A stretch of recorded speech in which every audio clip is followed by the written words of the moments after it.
Hi, I'm Ben. And I'm Josh.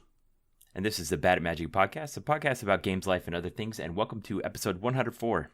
Ben, 104 was a really difficult number for me to deal with. Not because I couldn't find anything, but because there are two things that are so equally momentous that I could not decide between which one I wanted to talk about. So did you just do the thing and not pick? I didn't pick. I'm just going to talk about both of them. Okay, good. First of all, so important, like just so close to my heart. There are 104 keys on a standard keyboard. Yes, and of course, obviously, everyone, you have to know that, like with the numpad and the function keys.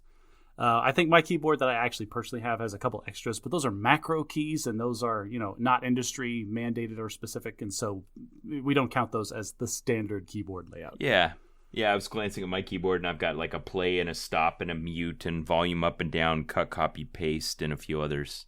Yeah, so but like I said, that's the standard keyboard. I'm not going to lie to you, Ben. I really struggled when I bought this last keyboard to get either a standard or what they call TKL, the 10 keyless. Like, look at your keyboard now and then just chop off the number pad.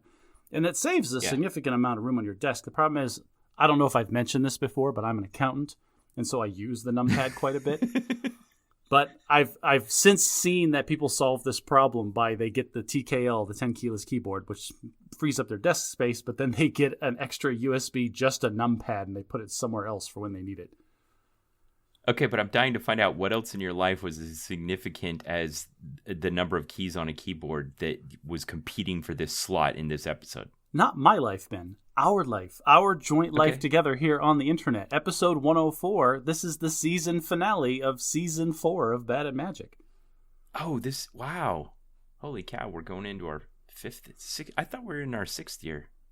Did I lose track? You must have. We're currently in our 4th season.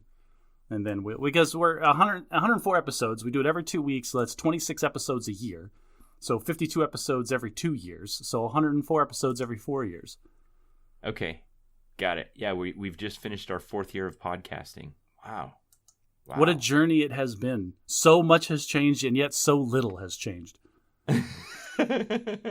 Well, I hope listeners coming here to the Bad at Magic podcast, you feel intrigued and enlightened, but also like coming home to a predictable place. We've gone through a pandemic. We've gone through momentous occasions in U.S. history. We've seen so many strange things happen, and yet it's still just you and I staring at each other every 2 weeks, talking about things that don't matter. And now we're going to talk about Teenage Mutant Ninja Turtles and Barbies. Perfect. Before we get into that, Josh, you sent me an acronym, and I want to know about this acronym. It was BLAST. Can you tell us what that stands for, and did you make it up? Yes, we made it up. Okay, so this, as we are recording, this is the first full week of August in 2023, and this is the first full week of school that my kids, they had to go back to school this week. But last week was the last week of summer. And I was working on Monday, and I got halfway through the day, and I'm like, you know what?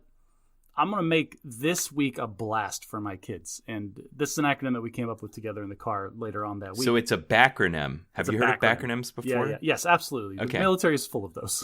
You started off with the word, and then you went and figured out what the letters stand for to make the meaning you wanted. Yes, and we went through several.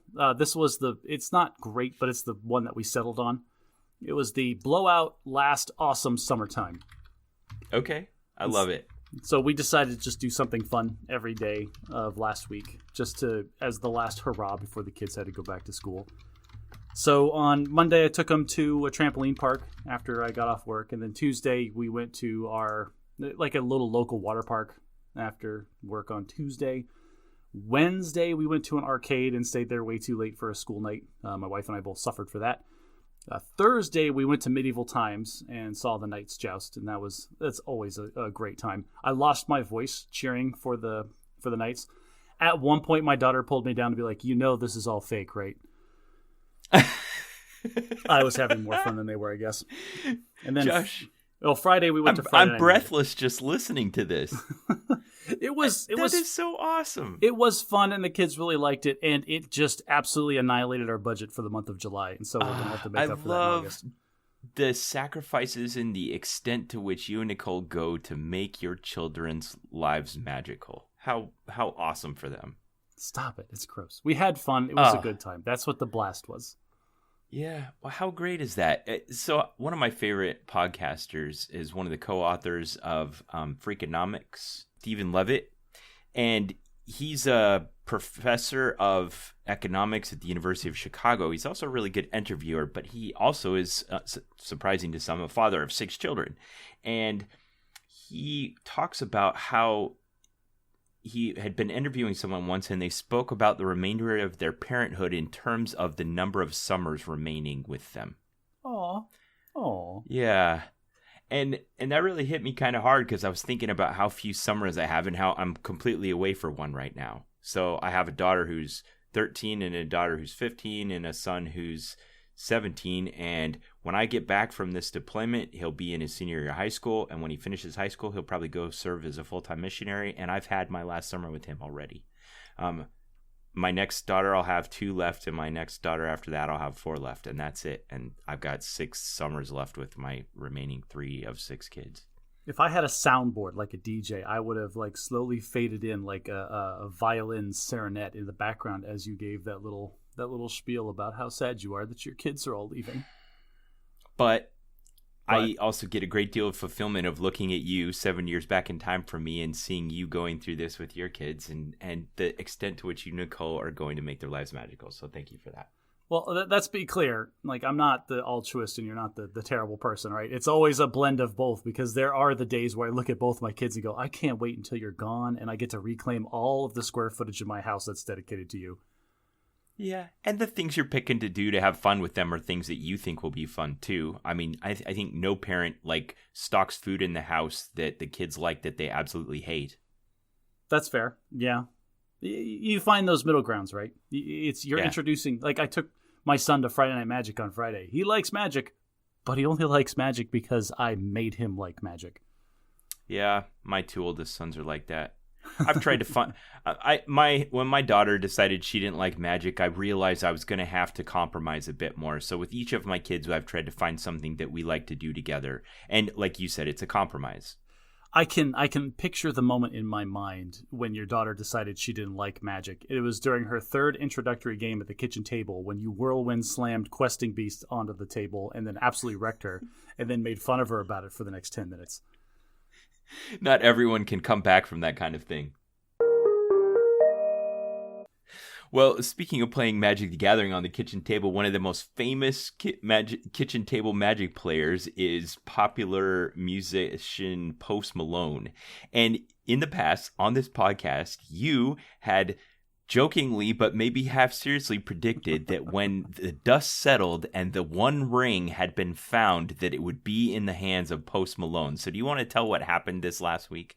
So to be clear, that was always a joke. I'm not in cahoots with Post Malone. He doesn't keep me up to speed on what's going on in his life. It wasn't a difficult prediction, Josh. It wasn't difficult. He's the only like rich like pop person like in the zeitgeist that we know of that plays Magic the Gathering. There might be a bunch more. Brandon Sanderson, maybe. Henry Cavill might play, but like these guys, who's going to drop $2.6 million on a card? Which is what happened. So the one of one ring was found. We reported on that famously a couple episodes ago.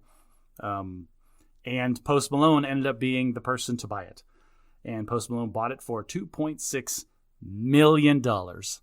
Yeah. A card that some guy in Canada opened up in a Magic pack ended up being worth $2.6 million. Wow. And the only thing that can run through my mind after I saw the numbers was how bad of a transaction this was for the person selling it. Let me explain my position here, Ben. Josh, these kinds of things always bring out your inner tax accountant. I'll put a link in the show notes to the video of this guy selling it to him. It was a very visceral, personal moment where they're in the same room together, and he's handing him the card and asks him if he'll buy it, and he says yes. And a very big financial transaction is happening, but it's also a gamer being excited about a card. I mean, yeah. Is it though? Because this has never that way to me. The one of one card never was intended to be played in a single game. This isn't just like some cold, rich art collector collecting pieces of art because they're important to other people. This was someone who had as emotional connection to the game. I will say that it is good that it ended up in somebody that at least understands the game itself and is dedicated to Magic the Gathering. That said, if I was Post Malone, I would totally 100% make a 100 card commander deck, all in those where like in those giant hard cases that the 1-of-1 ring was in, so that they all matched, and then like play a game of Commander with a deck of cards that was stacked 3 feet high. Yes, how awesome would that be? All right, so how did this guy mess up? I don't even know his name, the guy that opened the card, but he's out there. First of all, we need to abstract the fact that this happened in Canada. Like, Canada has different, higher, and more aggressive tax laws for reasons that are political and we don't have to get into. But say that if this transaction had happened in America, then this guy, he messed up by selling it to him when he did. So in America, Ben, we have a graduated income tax rate for how much income you earn in a year. But there's also a separate tax brackets for what's called capital gains. The idea here is that any income that you earn during the current year is taxed at the progressive increasing rates depending on how much you earned. But what if, Ben, that you bought or created something a long time ago and you've had it for many, many years and then you sell it?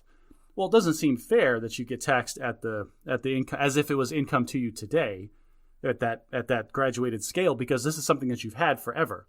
And just because it appreciated in value, you're being punished now by paying this ultra-high tax rate. Well, we've solved that with what's called the capital gains tax, and that is if you own an asset for a long period of time, more than 1 year specifically, you pay a different tax rate on the income that you earn from the sale of it, depending on the rest of your income. So like if you're a low-income household and you sell your car that you've had for multiple years, you don't have to necessarily pay any tax on it. Like the first bracket is 0% for capital gains tax if you're low enough income. The next bracket is 15%, and the next bracket is 20%. Now, compare that to the income tax brackets, which cap out at 37%. So $2.6 million is enough to throw you immediately into the highest income tax bracket, okay? So because he got this asset and then sold it in less than 1 year, he's going to pay 37% income tax on the money that he earned. Well, if he lived in So it rockets him into the top income tax bracket. And it counts as ordinary income because he got it and sold it. No capital gains comes into play, and he pays 37% federal tax on it.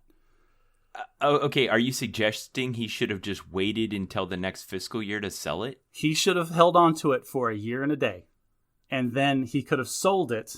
And then even like that capital gains is going to push him into the highest tax bracket, but he would have only paid 20% on the 2.6 million, not 37%. This all happened in a matter of weeks, and this was a very visceral thing. This wasn't calculated. Yeah, I get that, but you're talking the difference between 37% and 20%, 17% of $2.6 million, Ben, is $400,000. Okay. Well, I don't know how it is in Canada, but like you said, abstracting that away, this guy left $400,000 on the table by not waiting a year and a day. What if he'd waited a year and a day and it had gone, and people had just kind of, the hype had cooled off and it had gone down $500,000 in value? Well, then it's a wash, right? He pays $400,000. Well, not maybe. A wash. It's a loss. It wouldn't be a wash. It's $100,000. Actual opportunity cost. But this is a separate question. But I propose that if he had opened the 1-of-1 ring, got it graded secretly, and then just kept it in his basement like Smeagol, people would have just been frothing at the mouth looking for this thing to show up. The only way that could happen is if this is just in the pack, into the bottom of some kid's backpack, like the one ring sitting at the bottom of a stream where no one knows it's there. But then how awesome is it to post the YouTube video where you get to spin around in your spinny chair like Dr. Evil and be like, I've had it this whole time. Yeah. What happened in real life was still very interesting, but it wasn't quite that interesting. This is why, listeners, always talk to a tax professional before you make any major financial decisions in your life. So you and I are going to talk about the Barbie movie because when we last spoke 2 weeks ago, I had seen it and you hadn't, and now you've seen it. And we're going to be discussing the book Invisible Women by Caroline Criado-Perez. And I think those two go together quite well. This modern pop culture take on gender relations, as well as this movie that's as well as this book that's a much more intellectual, academic approach to examining the issue. But before we talk about any of that, since we're talking about toys, and we're going to talk about toys that were primarily marketed towards girls, let's talk about the Teenage Mutant Ninja Turtles, which were a big part of my childhood. They were a huge part of my childhood too. We had every toy. We had the old school pizza thrower, which I don't know if you ever had this, but it was battery powered. You had to put like big old D batteries in it, and it shot hard plastic discs with little pizza stickers on them at like 1,000 feet per second. Like, this was injuries waiting to happen. We made so many stupid stop motion home videos with that thing. Obviously, first Teenage Mutant Ninja Turtles was a comic book that then became a cartoon, which became a series of toys and video games, and kind of permeated my childhood. Like, it was just the perfect timing. The first Teenage Mutant Ninja Turtles video game came out on the Nintendo Entertainment System, and the cartoons were on in the afternoons when I get home from school, and it was just part of my childhood. I remember just absorbing it and wanting the toys and playing with them with my sisters and my brother and my friends at school, and it was just this constant part. So then later on in Hollywood, when it became this trend for them to release live action movies of things that were originally cartoons, we kind of played along as those movies came out, of varying to mixed success. So it's interesting to see now in the year 2023, getting back to the roots of releasing, instead of that horrible Michael Bay Teenage Mutant Ninja Turtles that came out a couple years ago, we got a new take by Josh Rogan, or Seth Rogen, famous comedian known for kind of decidedly adult comedy, for now trying his hand at comedy and nostalgia aimed more at the next generation of kids. So what was your take on, we don't need to spoil it, even though it's not that spoilery, but what was your take on whether or not he succeeded in making something good? I liked it. It is definitely a different take on Teenage Mutant Ninja Turtles. They told a story that hasn't been told, like, in the major, as far as the canon is concerned. There hasn't been a major motion picture about the subject matter that they brought in. I think it was good. It had good story beats. The motivations for the characters made sense. There was nice moments. Obviously, there's parts that you're going to disagree with because it's this nostalgic thing from your childhood, and so if it's not absolutely perfect, then you're going to despise it. So you described to me a bit of a fanboy reaction of like, that's not the way it's supposed to be. Right, and that's what I'm talking about. Like, if you suppress that and appreciate it for what it is, a new interpretation on this classic beloved IP, I think he did a good job, and I liked the story, and my kids liked it. We saw it yesterday, and it was good. They made some great casting choices. I really enjoyed the kind of younger take on the actors. Well, they always, they're Teenage Mutant Ninja Turtles, right? They're teenagers, and nobody ever leans into that. You always get these very mature, like mid-20s style characters. Yeah, and they actually cast like teenage voice actors for this, and they had. Like, they sprinkled in, like, they were organic insecure, teenage a bit problems. Like pubescent kind of struggles and desires. Leo was on the phone and his voice cracked, and, like, the other three just died laughing. Like, just moments like that were just so good. Yeah. I enjoyed it. I don't have a whole lot to say about it, but recommend it. It's a good time. It's safe for the kids. Unlike you seem to be familiar with the storyline from other places in the canon. I don't know if you read the comic books or whatever, but to me, this particular plot line, complete surprise. Caught me off guard. Yeah, yes, the characters, I knew all the characters, but the specific storyline, like I said, I hadn't seen it before, so. I don't know if we should talk about Barbie now or if we should integrate it into our discussion of the book that we're going to talk about for the second hour. What do you think? Well, if we talk about Barbie now, then we can break it up with a couple of different segments and then go into the hardcore thing. Because I don't know about you, but we're going to come back to it. We are going to come back to it, but I don't like sitting in the Barbie movie, and then if I had to get up and walk into the next theater and then get a TED talk about feminism, I might get a little pinked out if that's not too sexist to say. Okay, so you and I have both seen the Barbie movie. I gotta admit, when I first saw like teasers for this or like news articles about, hey, they've hired Margot Robbie and Ryan Gosling to be Barbie and Ken, and there were these publicity photos of them in neon spandex rollerblading down Venice Beach in California, and I thought, how is this a real thing? Like, how is this happening? This isn't, like, nobody's going to see this. What are you? You're throwing money away. Yeah. So what was your take on it? Well, and that's the thing, is they did this intentionally. They set our expectations specifically. Like, they knew what they were putting in our brain as, oh, well, this is what we are going to make you think the Barbie movie is. And it was a classic bait and switch. because everybody that I saw it in the theater with, like the theater was full and everybody brought their kids.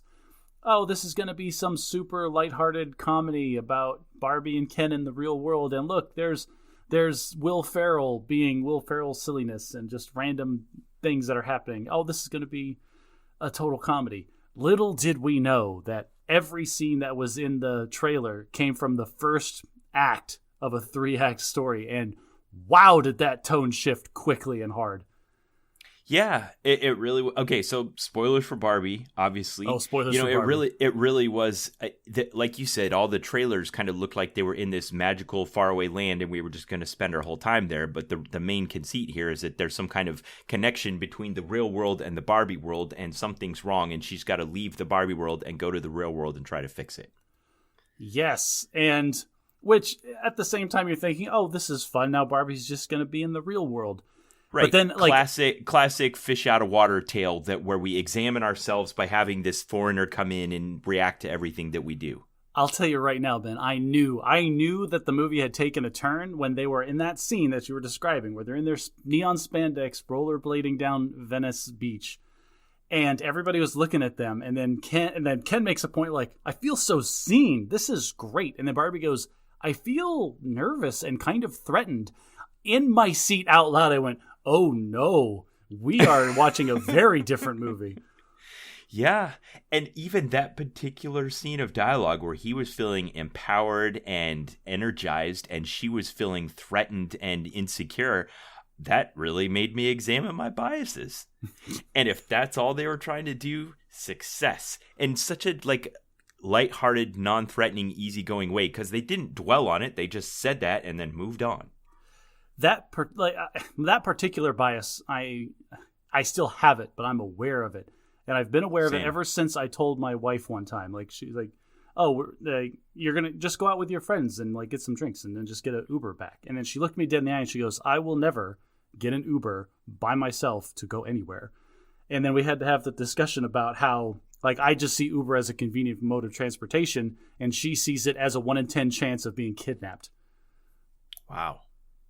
Yeah, that's the same kind of thing I was going through as she was talking about that. Because, of course, they're on Venice Beach in neon spandex, and she starts getting catcalled, which is unlike anything she's experienced ever in her existence. And then at one point, somebody even sexually assaults her, and she just, turns around and punches him in the throat. I remember what she did. She wasn't taking it lying down, and then she walks over to a construction site, and she's like, oh, some construction workers. Here I can find some sympathy and understanding. Some positive female energy. Yeah. Yeah, and of course there's no women there, and they just put the foot on the gas with the construction worker catcalls, and she's just standing there horrified at this whole scene. It's the fish out of water lens examining our society. Yeah, it was a weird juxtaposition of like using parody to hold a lens up to a mirror up to what society is in a satirical sense, and it's taking it, to the extreme, but still it's not saying anything that's inaccurate. Right. At the same time, there are parts of it that were ludicrous. Like the entirety of the Mattel corporate headquarters is ridiculous.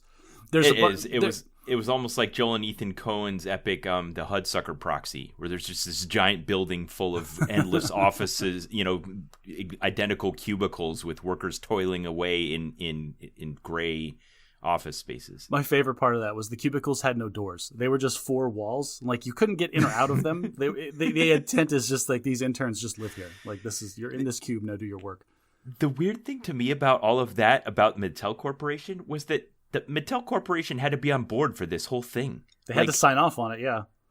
Yeah. And they even said, like, Will Ferrell, they made a point, because Barbie goes into the boardroom and everyone in there is this white guy. And she's like, oh, where's the woman in charge? Oh, well, no, I'm in charge. Oh, CFO?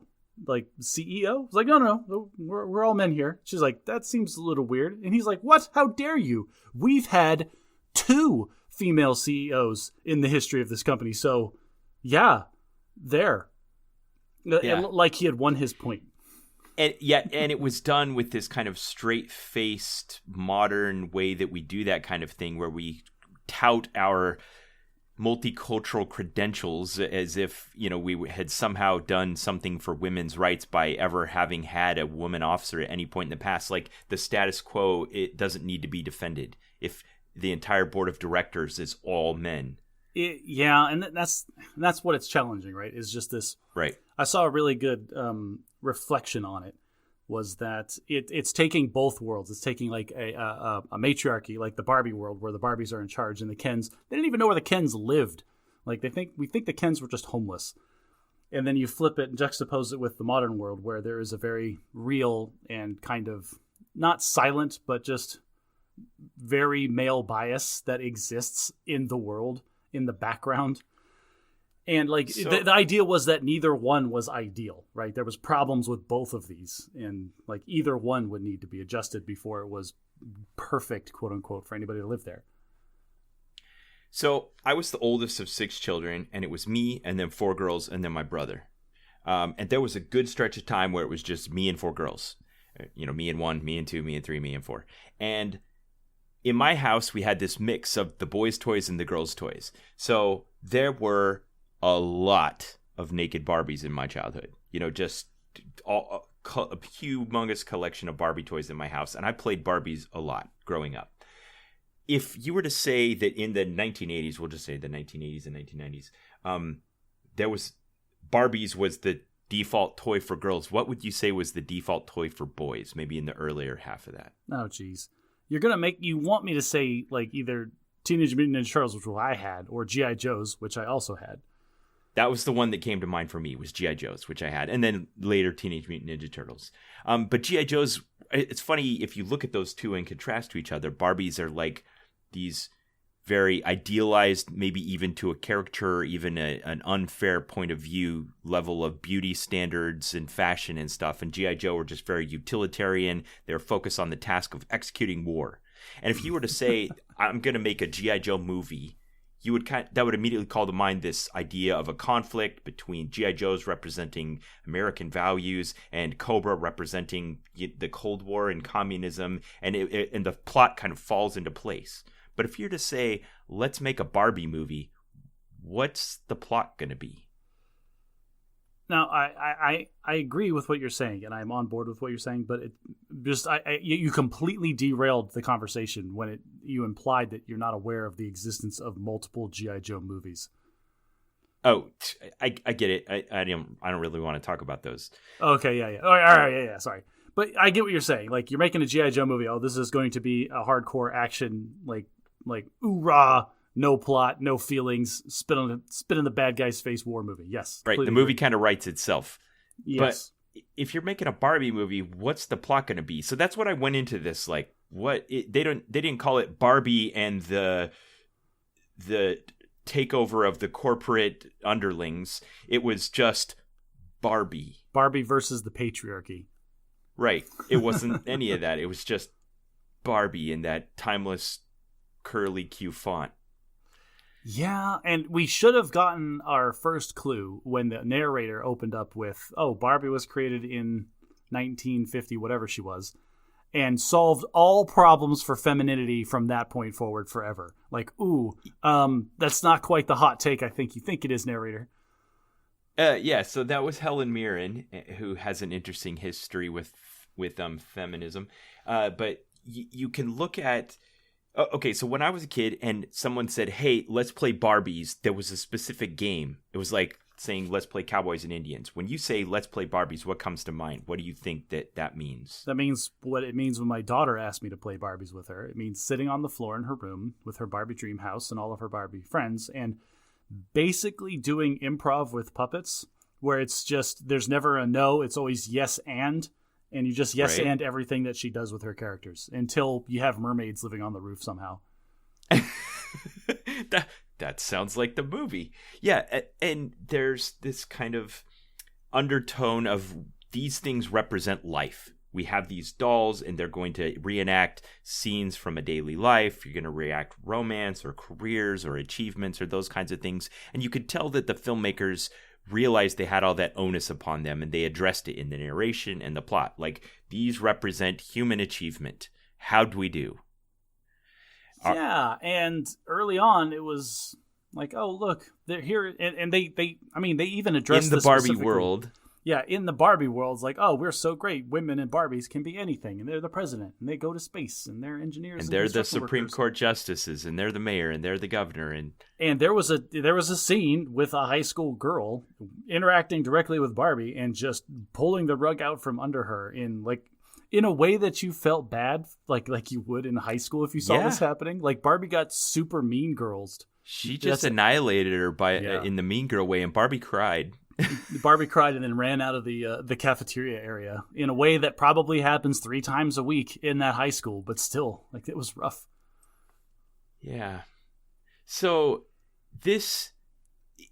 I was surprised how many things they took on. They could have just taken like the low road and just made it inconsequential and cashed in and just made it a way to sell toys and kind of flown below the radar, but they definitely didn't do that. No, they really they suckered you in with it's Will Ferrell, it's going to be a comedy, and they really made you take a hard look at what your gender biases are. Yeah.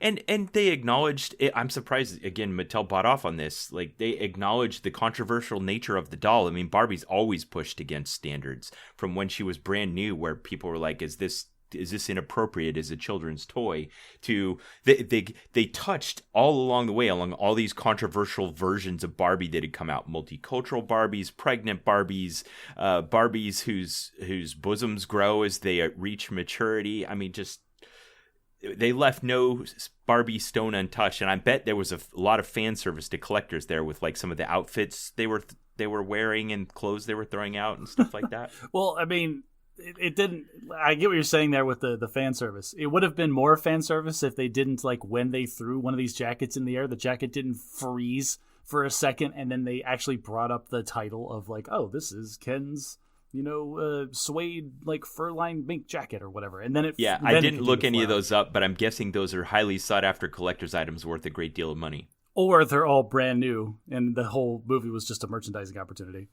Maybe that too. Oh, can we take? All right. I'm going to interrupt you. Like, you're having a very in-depth conversation about what it is to be gender in society, but I have to do this because one thing that was super jarring, at least for me, as watching this movie, was at one point it just turned into a 3-minute Chevy commercial. Did you notice that? When they got in the convertible and drove through to get from the Barbie world to the human world? When Barbie escaped from the corporate headquarters, and then there was the girl there. And they're chasing them in Suburbans. And she jumped into this car. Now, I want you to imagine this scene, right? You remember the scene where Barbie was sitting in the passenger seat with the lady in the front, in the driver's seat? Can you remember the car, Ben? Just like a generic Chevy SUV, like a Blazer. Because it wasn't. It had most of the time in movies like this, they go very out of their way to make sure everything in the car is neutral tones, not intrusive. It's not going to draw your attention away from the characters. That was not this car. This car had bright, like, safety orange highlights on, like, the seat belts and the headrests and things. Like, they were very much calling attention to this is a non-standard car, and it was some new Chevy SUV that's coming out. And you don't think this served a narrative purpose? It didn't serve any narrative purpose. They kept showing. There's one point where she power slid the entire movie theater. This just 30-foot screen was a power sliding Chevy that was perfectly centered in the frame, and then stopped there and just waited for like 3 seconds before the logo on the screen. With this logo before it jump cut to the 2 Suburbans that were chasing her. Like, okay, well, and all I could think of was Alec Baldwin. Like, oh, this movie's terrible. It doesn't matter. It's already made money.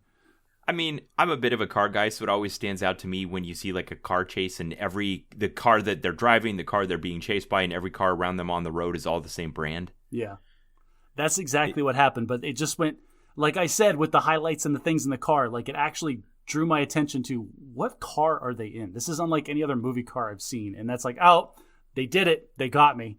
It's funny that you're watching a movie about Mattel toys, and you as the adult in the theater were being sold cars, while the kids were all being sold toys. Yes, and that's I hate it. I hated it.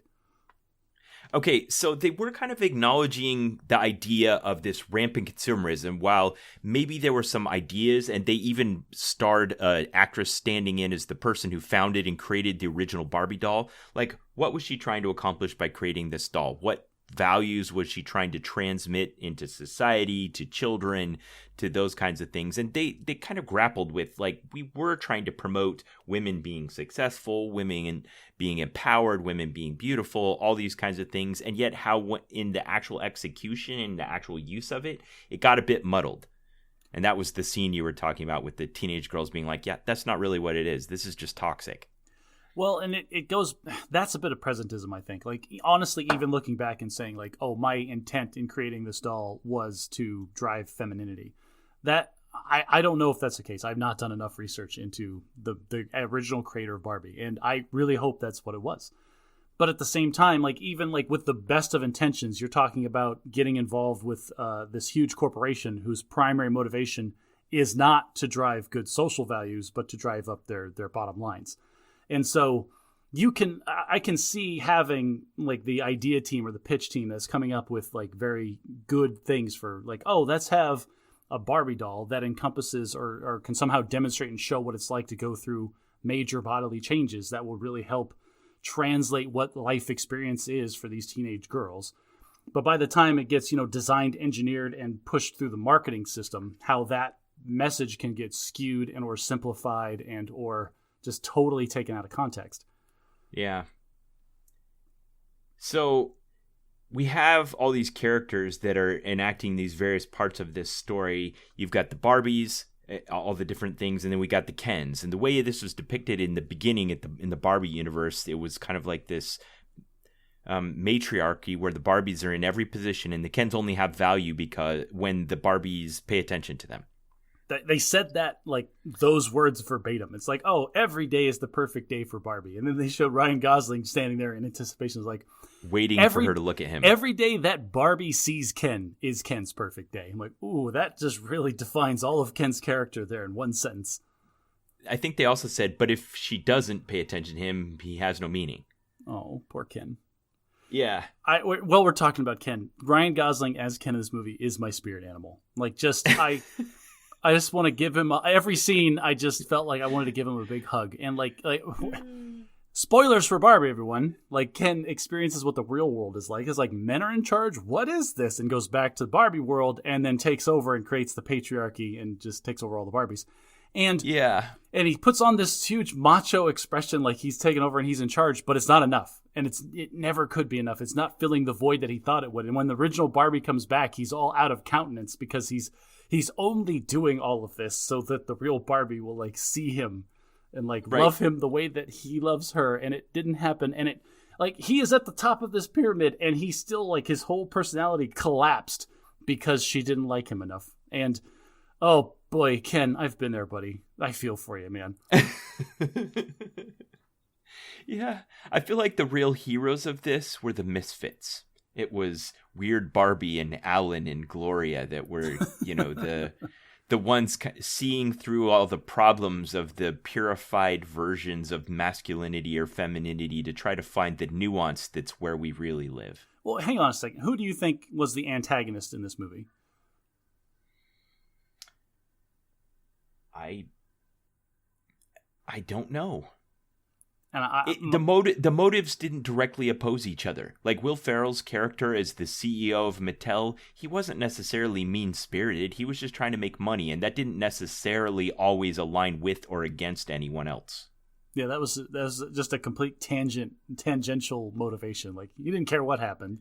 He just wants to make sure. There's a scene towards the end where the Ken patriarchy had taken over and Gloria's character comes and realizes that she can help fight the patriarchy by deprogramming the Barbies who have fallen under the patriarchy by showing them, the confusion that happens from trying to understand gender roles in society, and they expose some of that.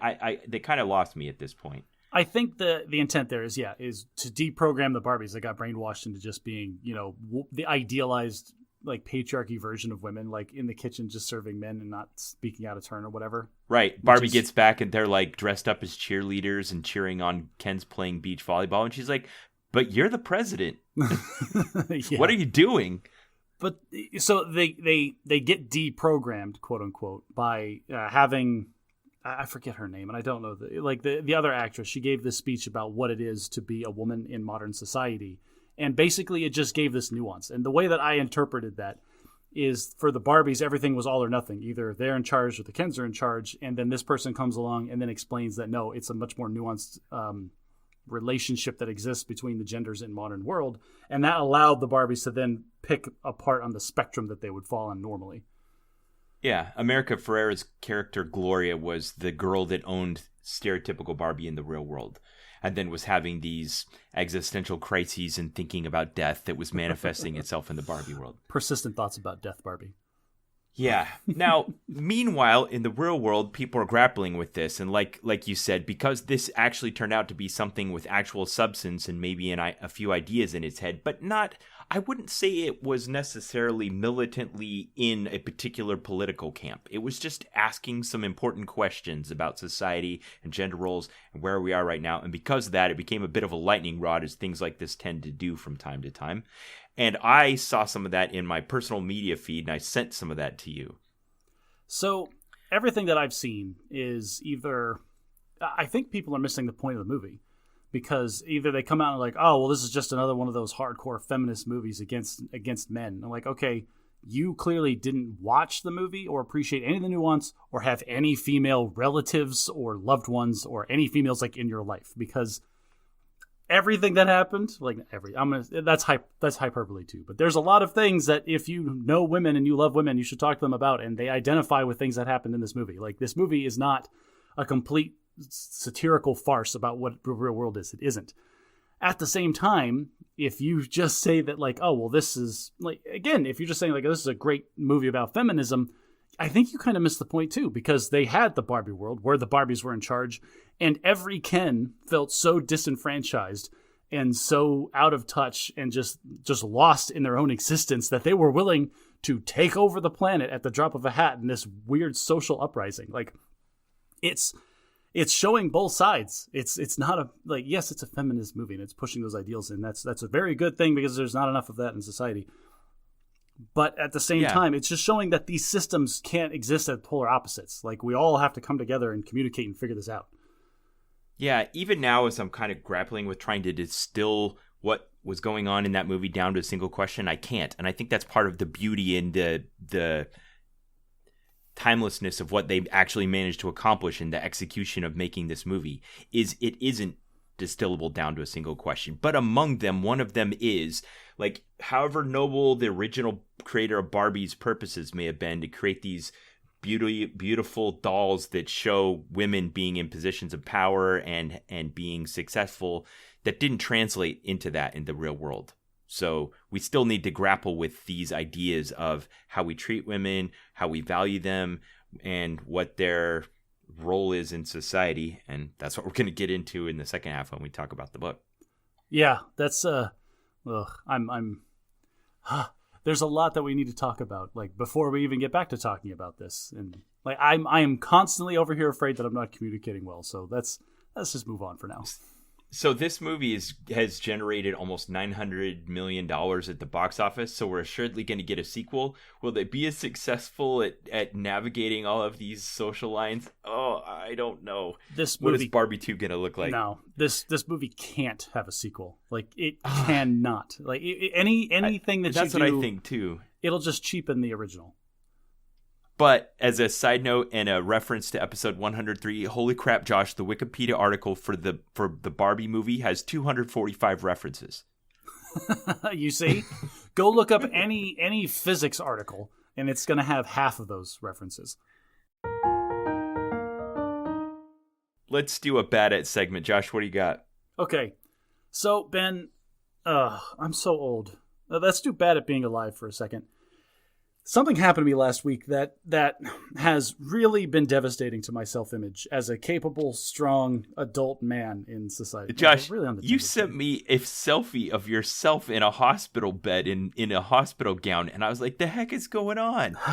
All right, so last week was our blast week, right? And so we were doing all these fun things. But before that happened, the weekend previous, there was a point where we were lounging away our Sunday afternoon, and we were watching some trashy TV in our living room. And I laid down on the couch next to my wife in a weird way. In a way that I don't normally lay on the couch because it's pseudo uncomfortable, but I was cuddling with her and it was nice. And I recognized at the time that this is somewhat uncomfortable, but I'm just going to put up with it. And I laid there for like an hour. And then after that, it started getting too bad. Like, oh, you know what? I got to move. I got to sit some other way. And then for the next like 2 days, I had this like weird pain in my, like around where my shoulder is in my back. Like imagine where your shoulder blade is, down in that area. And then something happened on Tuesday. I was working all day at home and I stood up from my chair and something seized and it hurt so bad. I could hardly move around. I couldn't take a deep breath without sharp stabbing pain like in my shoulder. What were the possibilities going through your mind of possible root cause? So I thought originally that, I pulled a muscle or something just laying in the couch weird. And then when that started happening, it felt like I had dislocated another one of my ribs, because that's really what it felt like. Because as soon as I tried to take a deep breath, that's when it started to hurt. So I didn't really know. And I was like, oh, well, maybe it'll calm down. I'll take some ibuprofen. It'll be fine. I took my kids to the water park. My sister and my dad were there. My sister brought her daughter. So we were having fun with the family. And I couldn't even get in the water. Like I was just like sitting rigidly in one of the reclining chairs in the shade. Isn't Phoenix having like a record-breaking heat wave right now? Like you had to get in the water. It was like a matter of life and death. Nah, I was in the shade. It was fine. It was only like 116 that day. But I was there for like 20 or 30 minutes, and my wife being the better half, I was talking to her on the phone because she had gotten in her car and was driving home from work. And as I'm at the water park with the kids. And then she's like, you need to go talk to somebody, like chiropractor, urgent care, hospital, go somewhere. Okay. If your wife hadn't tried to talk you into going to the hospital, how long might you have waited? It would have been another couple hours before I'd gone, probably. Okay. But I was flirting with it because I was in a lot of pain. I was in enough pain that I decided, hey, I talked to my dad. Would you mind taking my kids home? Nicole's on her way. She'll be here in like 30 minutes. I'm going to go to the hospital. And so I took myself to the hospital, and they did everything that the hospital does. They did the chest x-rays. The fact that you were willing to say that to your dad shows me how serious this was. Well, I like to be open. Like you can tell people things, Ben. Like your dad's not going to think you're not carved from marble, right? You're just a person. We're all just people out here. Yeah. The most trepidatious yep I've ever heard. Anyway, this is a whole long story, but what turned out was there's muscles in your back. They're rhizoids, I think they're called. And they run from your spine up under your shoulder blade there. That wasn't in my high school biology class. You know more about it than me now. And this is the thing, because I told the doctor, my back hurts. And he's like, where? And he's like, starts feeling around. I'm like, yeah, it's like right there, but you pressing on it doesn't hurt. And he goes, oh, put your hand up. And I put my arm up into the air, and he pushed in the same spot, and I screamed like a schoolgirl, like in a falsetto octave, like, ah! And he's like, yeah, okay, I know exactly what's going on. So those muscles, like when you lift your arm, the shoulder blade gets out of the way and you can get at them directly. Okay. And because sometimes I doubt doctors, but when they do something like that, that inspires a great deal of confidence in me. Like, okay, this guy understands. Yes. So what was happening was that this muscle had cramped and seized and was pulsating. And because my shoulder blade was there, it was wedged between my shoulder blade and my chest wall, and it was shrinking the room that my chest wall had to expand whenever I took a breath. And so whenever I got like to a certain point, like it couldn't expand anymore, and that's where the pain was coming from. So the doctor's like, oh yeah, we'll give you some muscle relaxers, a couple of injections, you'll be out of here in like 15 minutes. Well, it would have been 15 minutes if, like, when he sat me up, he's like, all right, I'm going to give you 3 shots right in your back. I'm not going to lie, these are going to suck. And I was like, okay, I'm not great with needles. He's like, okay, great. Here's one. And I'm like, okay, doc, well, now I am tunnel visioning. Like, I had explained to, like, the nurses and the doctors, I'm not good with needles. Please let me know. Did you pass out, Josh? No, he didn't let me. He made me lay down and then, like, shut up, Ben. I'm not good with needles, okay? I had, like, 4 vials of blood drawn in the academy, and I passed out. I had to wipe away the tear. Okay, so you made it through. I made it through. I got the 2 more injections. I was there for another 45 minutes longer than I needed to be because of that whole incident, though, because they weren't going to let me go if I was still lightheaded. But after that, it was like 10 minutes later, it was just gone, like just perfect, and I feel great now. That's cool that they can give you an injection that relieves it. I kind of grew up in the school of thought of like, if you get anything that's going to go away on its own, you don't go to the doctor. Well, and that's particularly things like viral infections or muscle strains or things like that. You just slap some Bengay on it and get back to work. Let's be clear. 9 out of 10 things that happen to me, that's exactly what happens. I take some ibuprofen and I write it out. This was like, the pain was unbearable. I couldn't breathe. Like, what really drove me was like, there's no chance I'm going to get to sleep tonight. And so that's when I went to the hospital. Well, I'm glad you got some empathy from the doctor.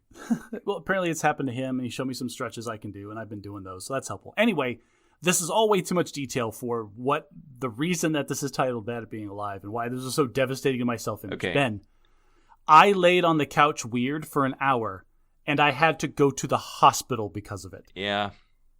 That's ridiculous. It kind of is. Although, I think anyone can sympathize. Anybody that's done that stupid thing where, like, you try to turn your head too fast and your neck muscles have a fight against each other and then it hurts for 3 days.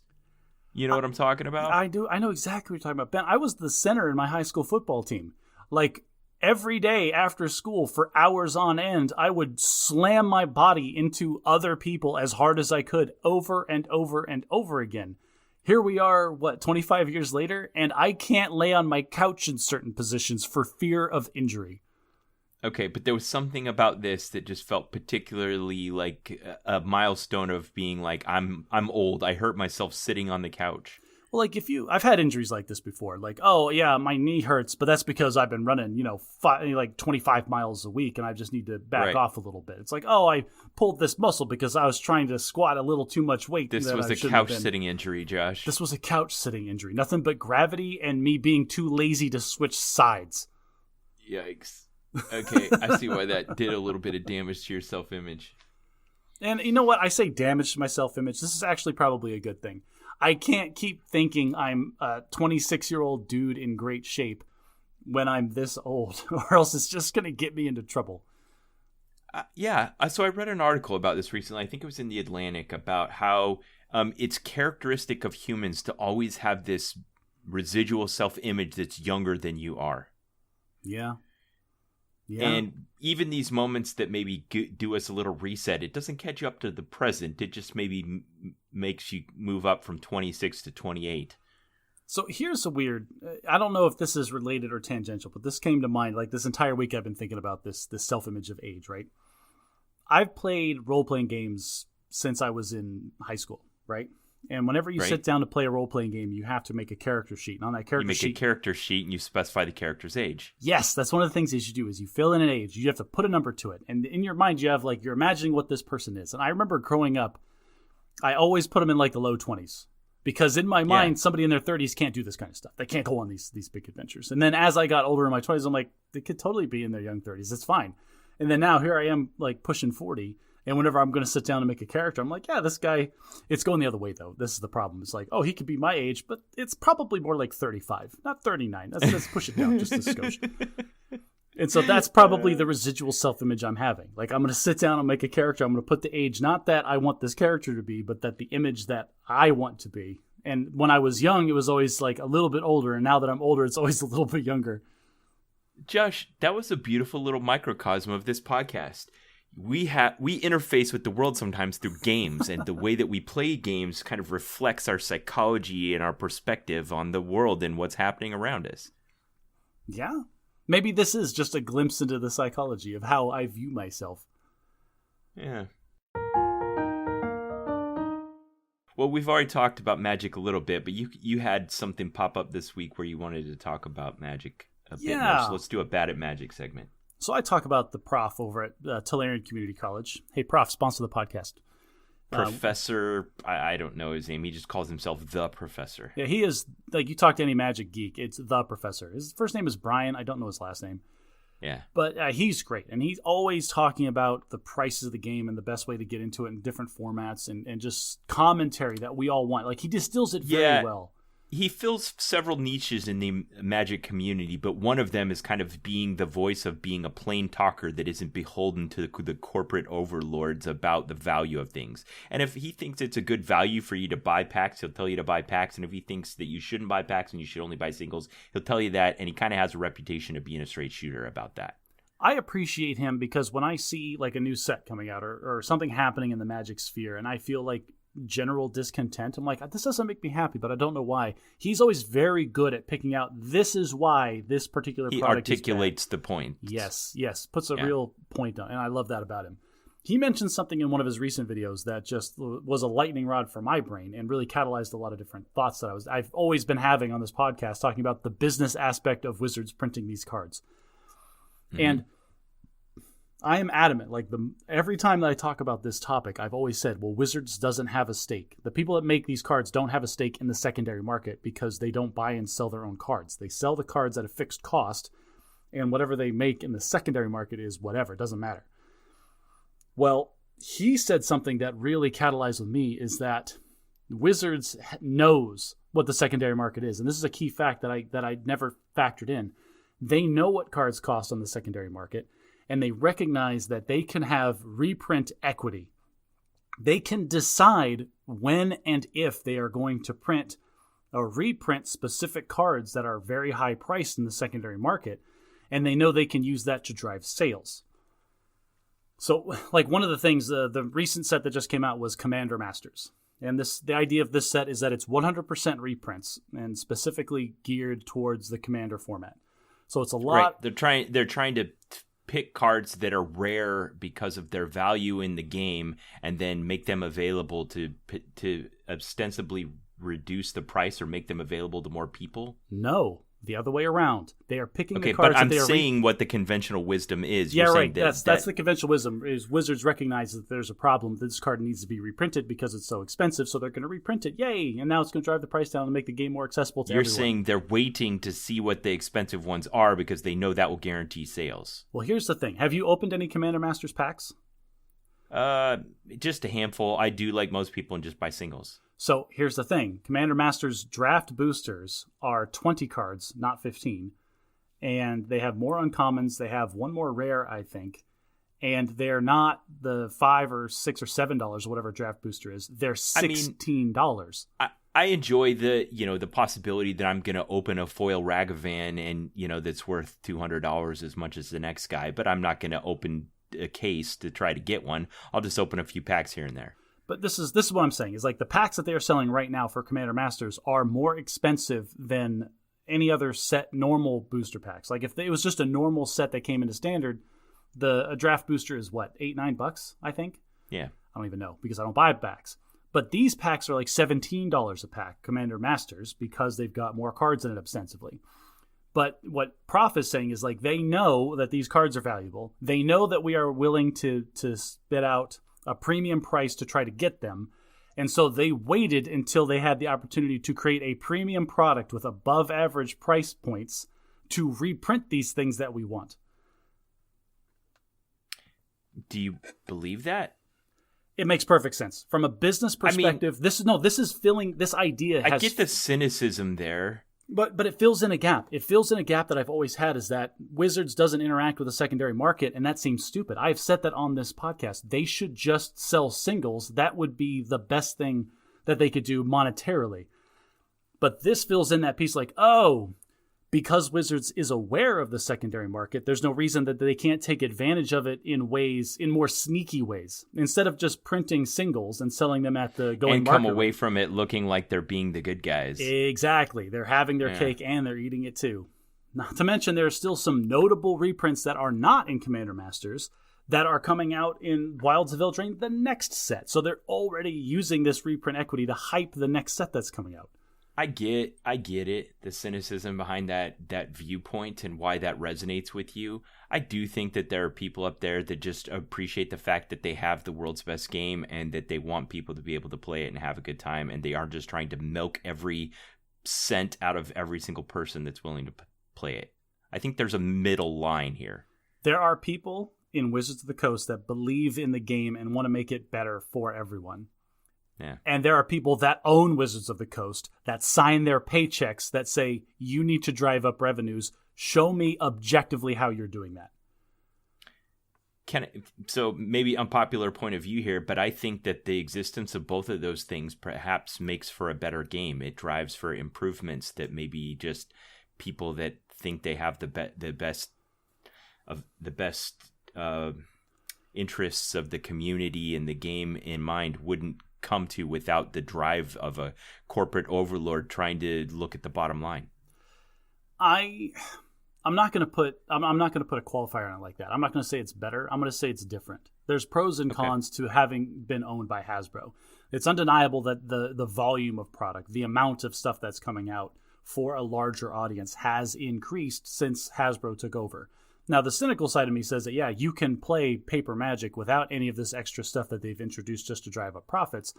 But I'm also the person that doesn't appreciate all of these extra, like, fancy versions of cards. I don't care. If it's a functional, mechanical card, then I'm fine with it. Let's just play some Magic.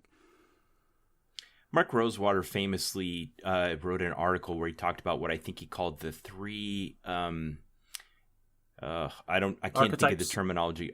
No, not the three archetypes. It was like the three critical innovations of Richard Garfield. Basically, when he invented Magic the Gathering, what was it that made it different from anything else out there and kind of paved the way for this greatest of all games? And it was the mana, the color pie, and the ideas of the 5 different realms and all the overlapping ideas and those kinds of things.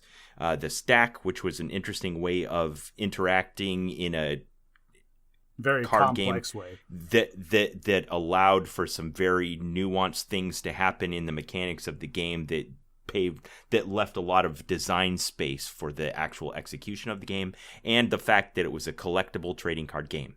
And when you hear any of the stories from the early history of the Magic the Gathering and Dr. Richard Garfield, PhD, famous game creator who's since left because he loves creating new games, not working on the same one, you see that he had no idea how big this game was going to become.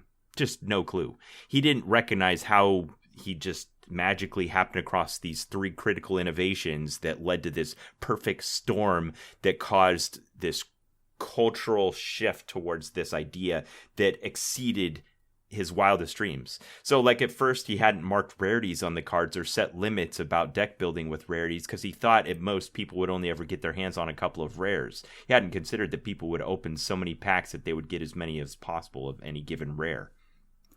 That, I think the collectible part of that is what that's not just a good innovation for gaming, but that's the innovation that made it a viable business. Yes. There are other card games that exist where you go to the store and you buy a box and it has all of the cards that are printed in that set. It's just all there. And that's a one-time investment that you, the purchaser, are making towards that company to support their game. Whereas you and I've been playing Magic now for almost 20 years, and Wizards just keeps taking my money. Over and over for the same game. All right. Yeah. Anything else you want to say about that? No. Magic's too expensive. I think that's my bottom line. Josh, a couple of weeks ago, I invited you and our listeners to read a book with me that I'd stumbled across because of a personal decision I made. I can't remember the genesis of it, but I'm going to try to trace it back. I was talking to someone, maybe one of my sisters, maybe my wife, maybe it was you. I don't remember, but somebody suggested that I make a bigger effort to try to incorporate and think of women more. And one of the things I decided to do that is, as I had this Audible subscription where I was consuming books every month, I made a greater effort to try to read books that were written by women. And so while I was doing that, I stumbled across this title. I can't trace the genesis of it, called Invisible Women. Invisible Women, Data Bias in a World Designed for Men by Caroline Criado-Perez. I read it while I was deployed to Florida back in 2020, documented it on this podcast in the past. I may have mentioned this book at the time that I first read it. It's still on my mind, so I invited you to read it with me, and I read it again. So now we're going to talk about it. So before we get into this, can I do a little bit of meta commentary? Yeah, I think we need to. I think you and I are both feeling the need to do this. So go ahead and kick it off. So I read the book too, and I read it over the course of the last 2 weeks, and the entire time I have been struggling with how to approach talking about it. And I catalyzed all these thoughts with my wife the other night, and she made me feel like that maybe I'm making a mountain out of a molehill, but I still want this on the record. So this is one of those topics that's so charged that it's easy for people to write off any kind of commentary. Like I feel some hesitation and trepidation in saying anything negative about this book, because I feel like that might immediately paint me into the corner of, oh, well, this guy's just anti-feminist. And that could not be further from the truth. Like I mentioned on the last episode of the podcast, as I was reading it, that I agree with her premise before I even started reading. This makes sense to me. Right. And I wanted her to give me all the meat and potatoes, back it up, give me data that I can use in conversations when I talk to people about this topic. And the book isn't perfect, and of course it's not supposed to be perfect. She doesn't have to be any more perfect than anybody that's written a book ever has been. That was beautiful. But because of the topic, I feel I'm slightly worried that just pointing out the parts that aren't perfect is going to make me seem like I'm against her entire premise, which I firmly am not. Okay, so I share the same fear as you, Josh, and I also had a talk with my wife about the fact that we're going to be talking about this book on the podcast, and I expressed similar trepidation, and she said to me something that I found very comforting, and she said, honey, you and Josh are not reading this book as toxic males trying to find fault with this book that's criticizing the patriarchy. You guys are reading this because you're trying to become better people. And Aww. you're reading this of your own accord. And I was like, you're right. That is what we're trying to do. You and I are both trying to examine our biases, think critically, and see if we can improve the way that we treat the women in our life and the world around us. That is perfect. That is your wife catalyzing this. I honestly feel a whole lot better now, because what she just did was say she's giving us H of G. Listeners, yeah, we're going to talk about a book that's about feminism, and we may nitpick a couple of points. That doesn't mean we're anti-feminist. Give us some H of G, like Ben's wife is. Yeah. So thank you for your hermeneutics of generosity. We're going to try not to give this caveat over and over throughout this discussion. We may bookend it and talk about it again at the end, but I think we're just going to get into it. This is going to be my problem. Like, I'm going to struggle to not say, now listen, I'm not anti-feminist, but like a lot. Like, I'm just append that to everything that I say from here on forward. Okay. Because that's the way we take these things on, is we're looking at it critically. And again, we both went into this, I think, with a favorable stance towards her thesis.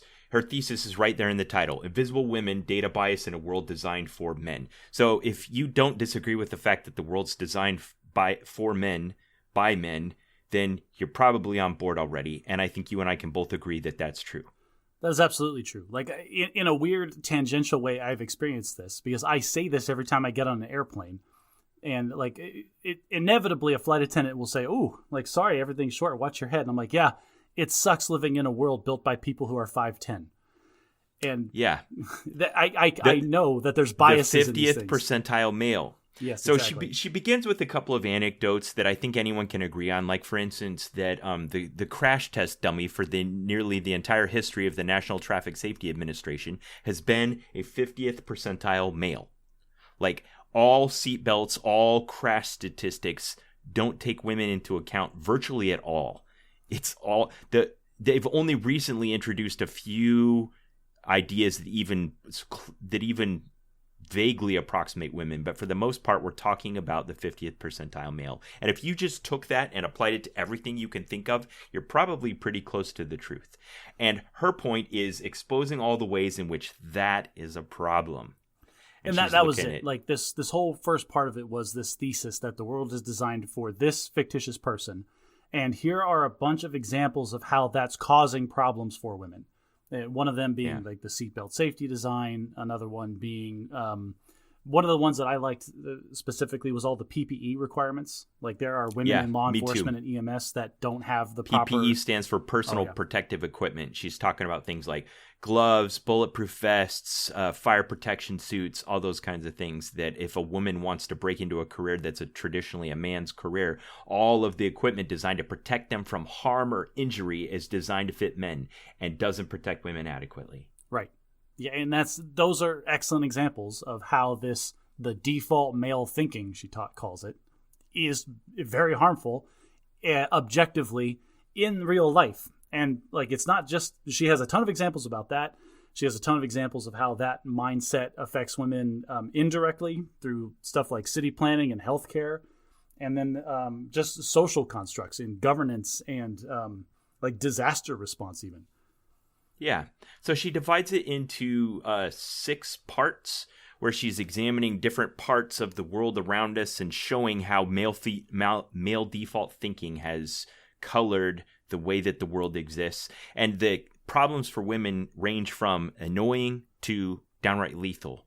So she talks about how male default thinking impermeates daily life, the workplace, the design of buildings and things, medicine and doctors and everything related to healthcare, public life, and then women's rights. So we're going to try to touch on a little bit of all of those things in examining this idea of male default thinking and what it means and what we can and should do about it. She doesn't really turn this into an advocacy thing where she's advocating for a particular response or something. I think she decides wisely that her job is just to call attention to the problem and let the thoughtful reader, go about considering how they can make a difference in solving it.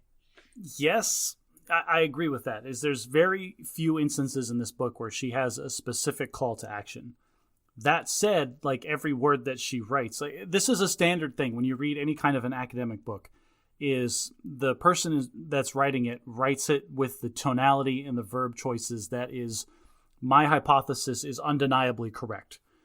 And there's nothing wrong with that. Like, that is a standard thing whenever you read these things. Like, you read any book written by an economist, they will say exactly the same thing and make it seem like that their thoughts are completely unattackable.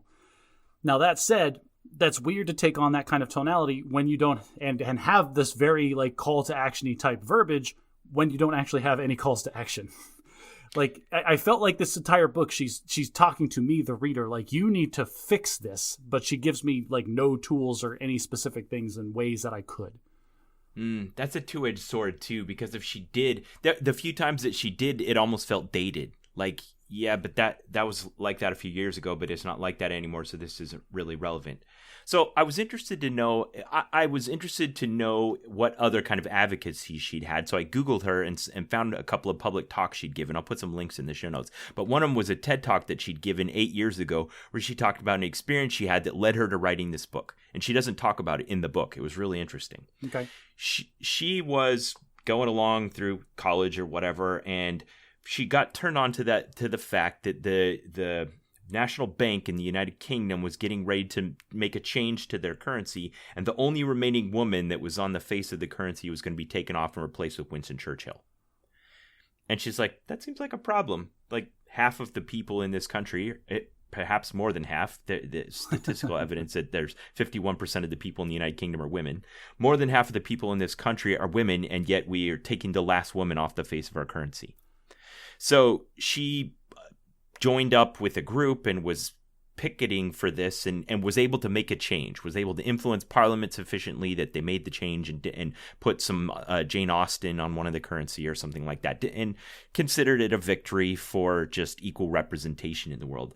But as a result of doing that, she underwent this really horrific thing that happens sometimes at the fringes of our society when someone becomes a lightning rod for a political cause. The outliers at the extreme ends concentrate their ire on that person in a way that's very, very toxic. So in this TED Talk, she reads a vignette of maybe 6 death threats. No, I want to say 10 death threats that she got while she was doing all of this. And they're horrible. Like, I'll put a link in the show notes, but content warning, like, they're just very sexually graphic and violent and vile, and it's really terrible. And I can imagine someone that went through this doing something she considered to be useful and important, and then getting all of this horrible invective from men exclusively, threatening her with sexual violence and death, and her not just coming away from that completely jaded and completely just turned off about men forever.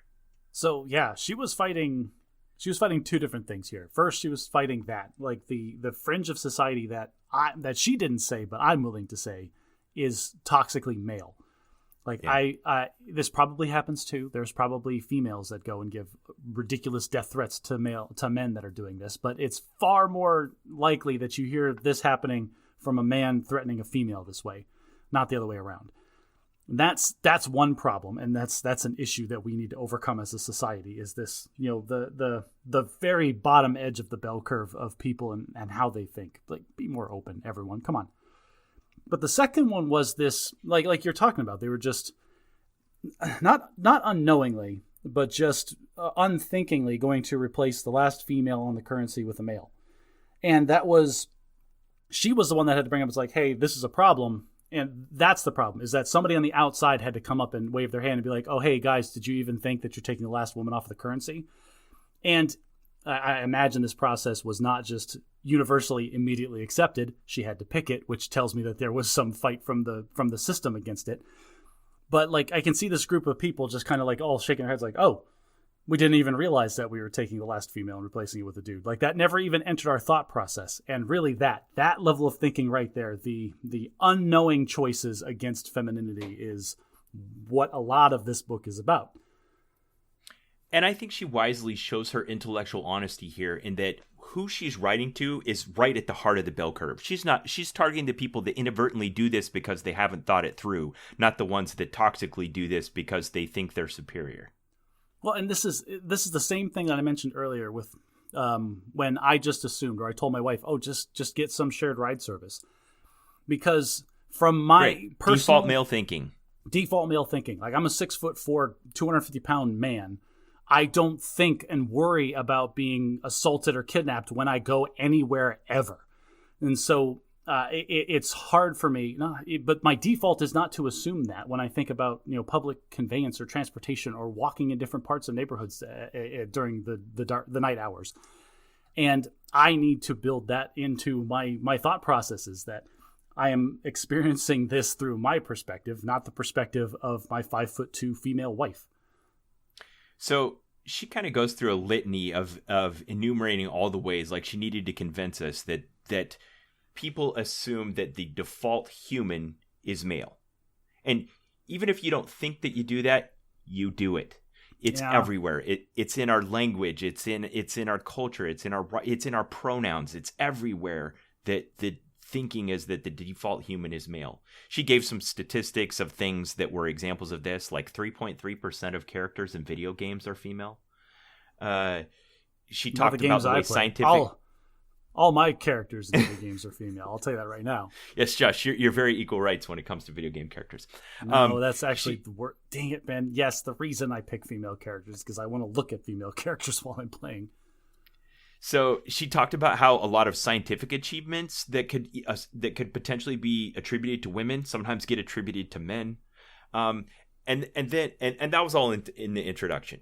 Just kind of laying the case out for you. If you weren't already on board by the fact that you're reading this book, get on board, because we need to agree that there's default male thinking, and that creates blind spots in the way that we do things.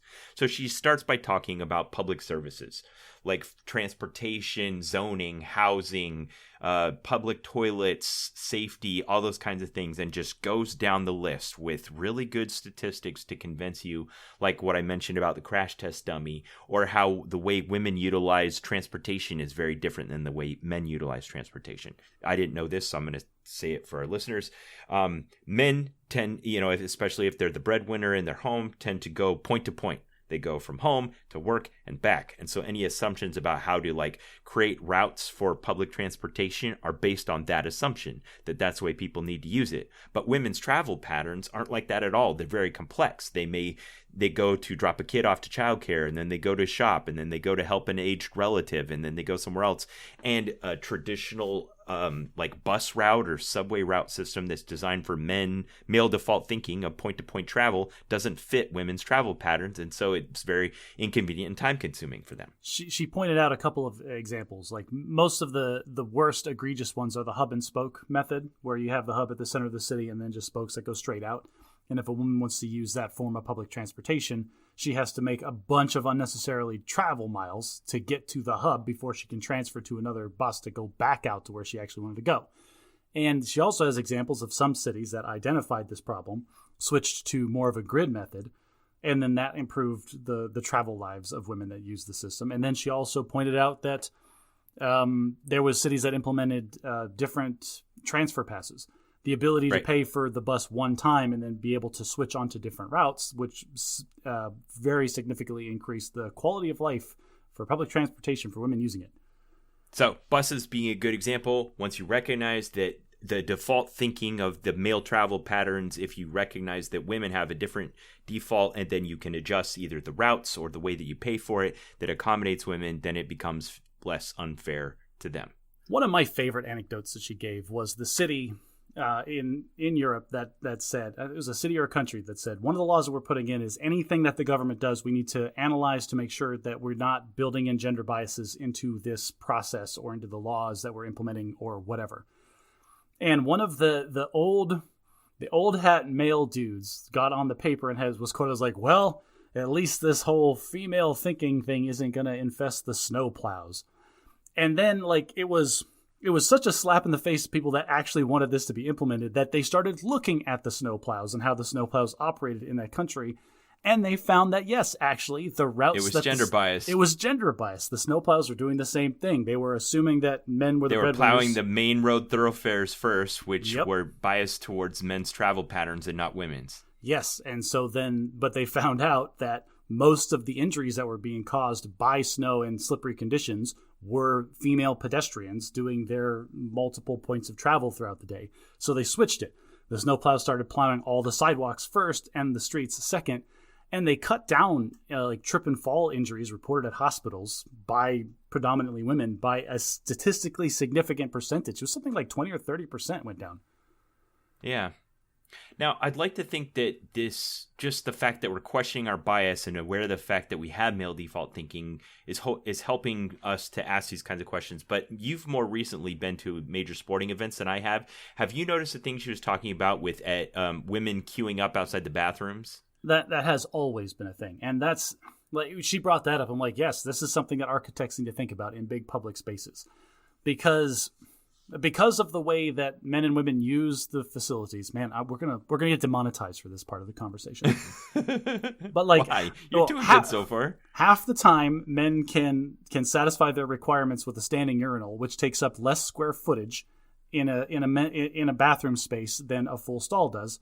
Whereas women require a full stall for either of their bodily functions. Not to mention, men can just partially disrobe, and women sometimes have to completely disrobe, and so it requires longer. Now, put a pin in that, sir, because I want to talk to you. I want to have another like high level conversation about that in a second.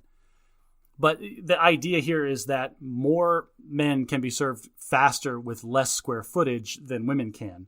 And so, if you're designing a space and you in your mind like, oh, I want it to be equal. So you devote equal square footages to the bathroom 50%. Facilities. What you're not taking into account is the throughput for the male square footage is much higher than the female is. And so it's probably more accurate to do it like a 70-30 almost in order to... And this is the thing. It's not about space. It's about throughput. How much bathroom do men need versus how much bathroom do women need? I see how you could say, like, if you were the architect or the city planners, it'd be like, we devoted 50% of our floors of our square footage to women's restroom facilities. She also brought up the idea that even if you're trying to be progressive, it's like, oh, well, we will introduce gender neutral bathrooms. That way, like, that'll accompany the flux for women or whatever, and we're being super inclusive. Yay! All that does is that makes it more another space for men to use that they don't need. And it increases the space that women don't feel safe.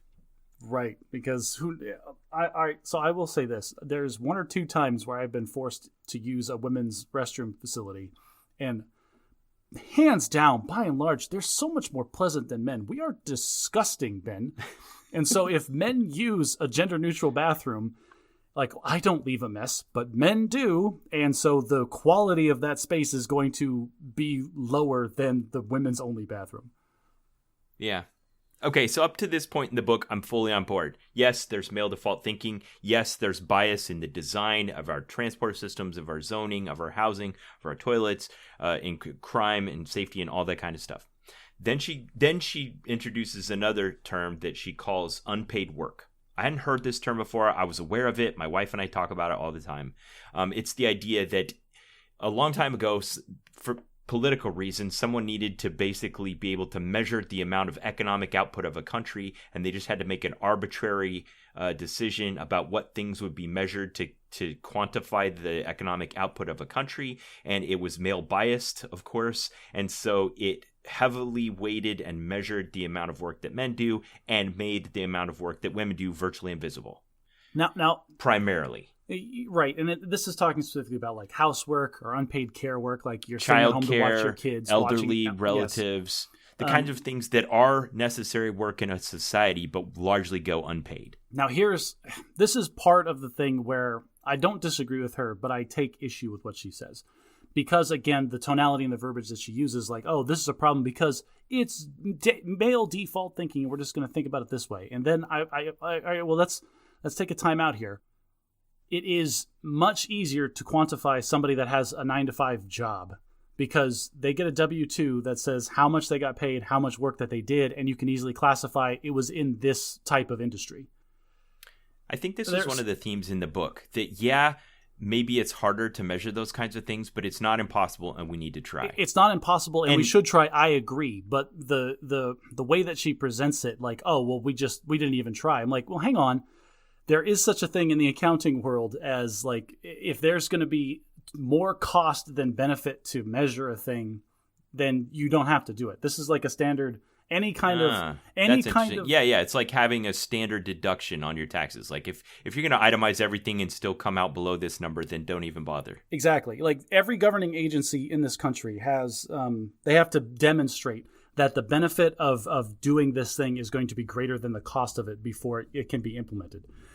And like, while I agree there is a lot of bias in the way that we're measuring paid versus unpaid work and the fact that we're not measuring unpaid work, like, if you have somebody who's a homemaker who stays home full time and takes care of the kids and does the housekeeping and maybe cares for relatives, it's difficult to quantify the different kinds of work that she did. You see that right there. That's male default thinking. It's difficult to quantify the types of work they did.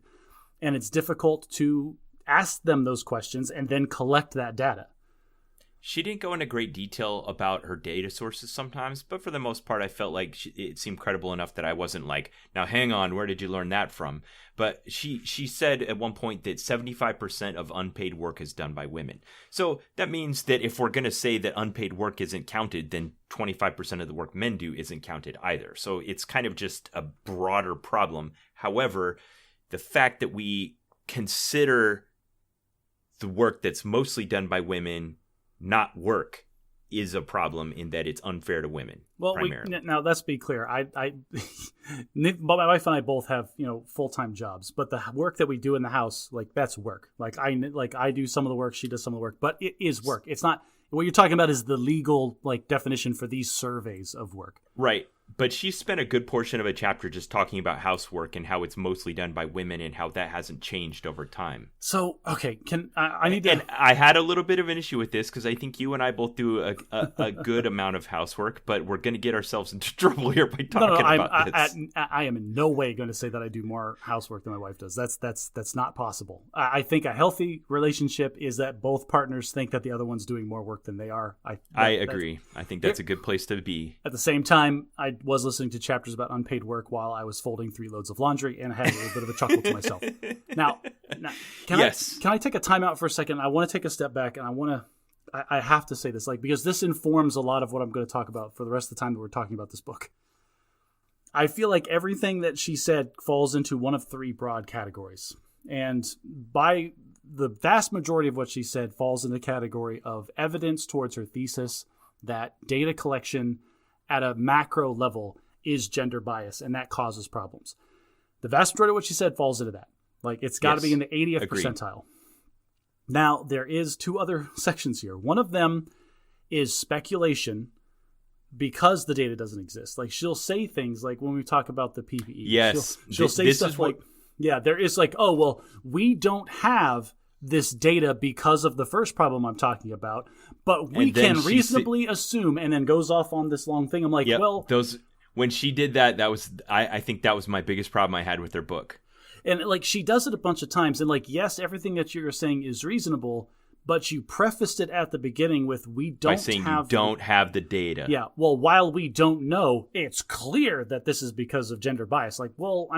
That's definitely a part of it, and I'm not discrediting that, but we don't know. I realize that she's using that as again, an academic writing thing to reinforce her academic point, but that, for me, it erodes a little bit of her stance. You can't speculate. If you're trying to drive your point home, you can't put things that you can't back up in your book. I agree with you so much. Okay, what was the third one? The third one was systemic cultural issues. because there's multiple times where she's talking about these vast gender gaps that shouldn't exist and are bad for society. I agree.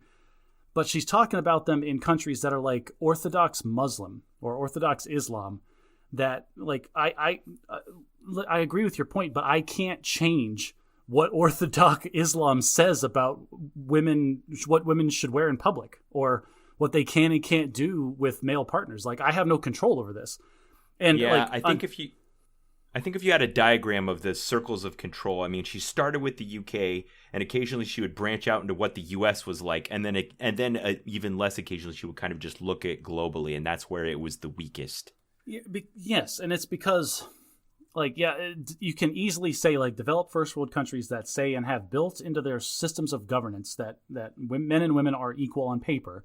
There are still things that we can do to drive that equality to make it actual and not just theoretical equality. I agree with that. But trying to go to a country where I'm not going to call any specific country out because I don't know enough about the world, but you see it all the time in Middle Eastern countries where, like, there's still countries that have laws where females can't leave the house without a male escort. And that right. Like, the female can be 40 years old and the male can be 13. It doesn't matter. The 13-year-old is in charge. Like, yes, that, from my perspective, not being a part of that culture, that seems inequitable. But how am I supposed to change that? What are we supposed to do to completely change the culture of a country? If you're on the fence about reading this book, most of it is focused on first world English speaking countries.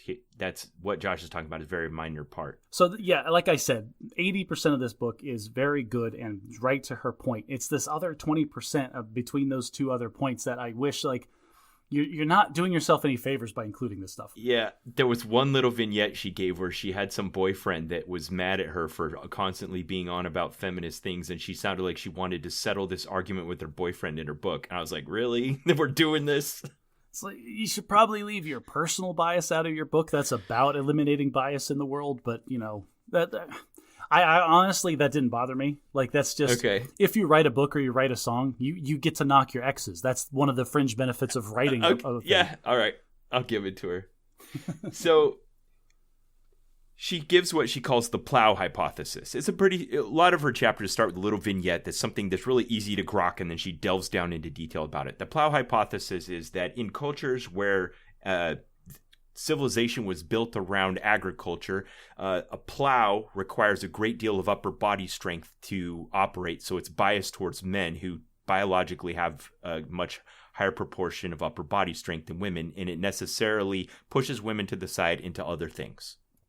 And then she kind of showed, not just with that, like how that actually affected those societies, but how there's that kind of remnant in the work that we do, the way it's built, the way it's constructed, the tools we use to do it, and how that still has this lingering bias towards men as the default. Well, I mean, we still have this idea in America. It's 2023, but people can still think back to what the nuclear family, quote unquote, was supposed to be from this image from the 1950s. It's the man going to work, the woman at home raising their 2.3 children with the 2 cars in the driveway and a turkey in the oven.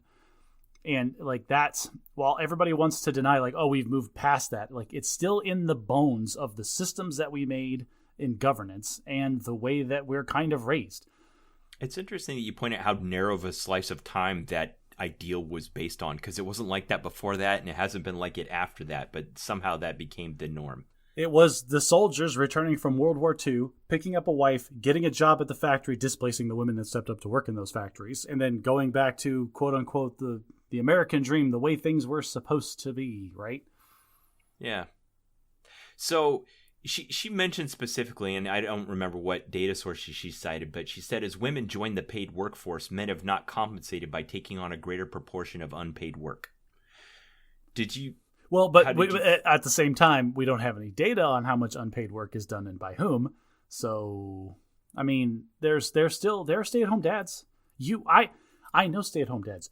So she did have some statistics on that. So she said basically 3% in America. 3% are stay-at-home dads? 3%. 3%.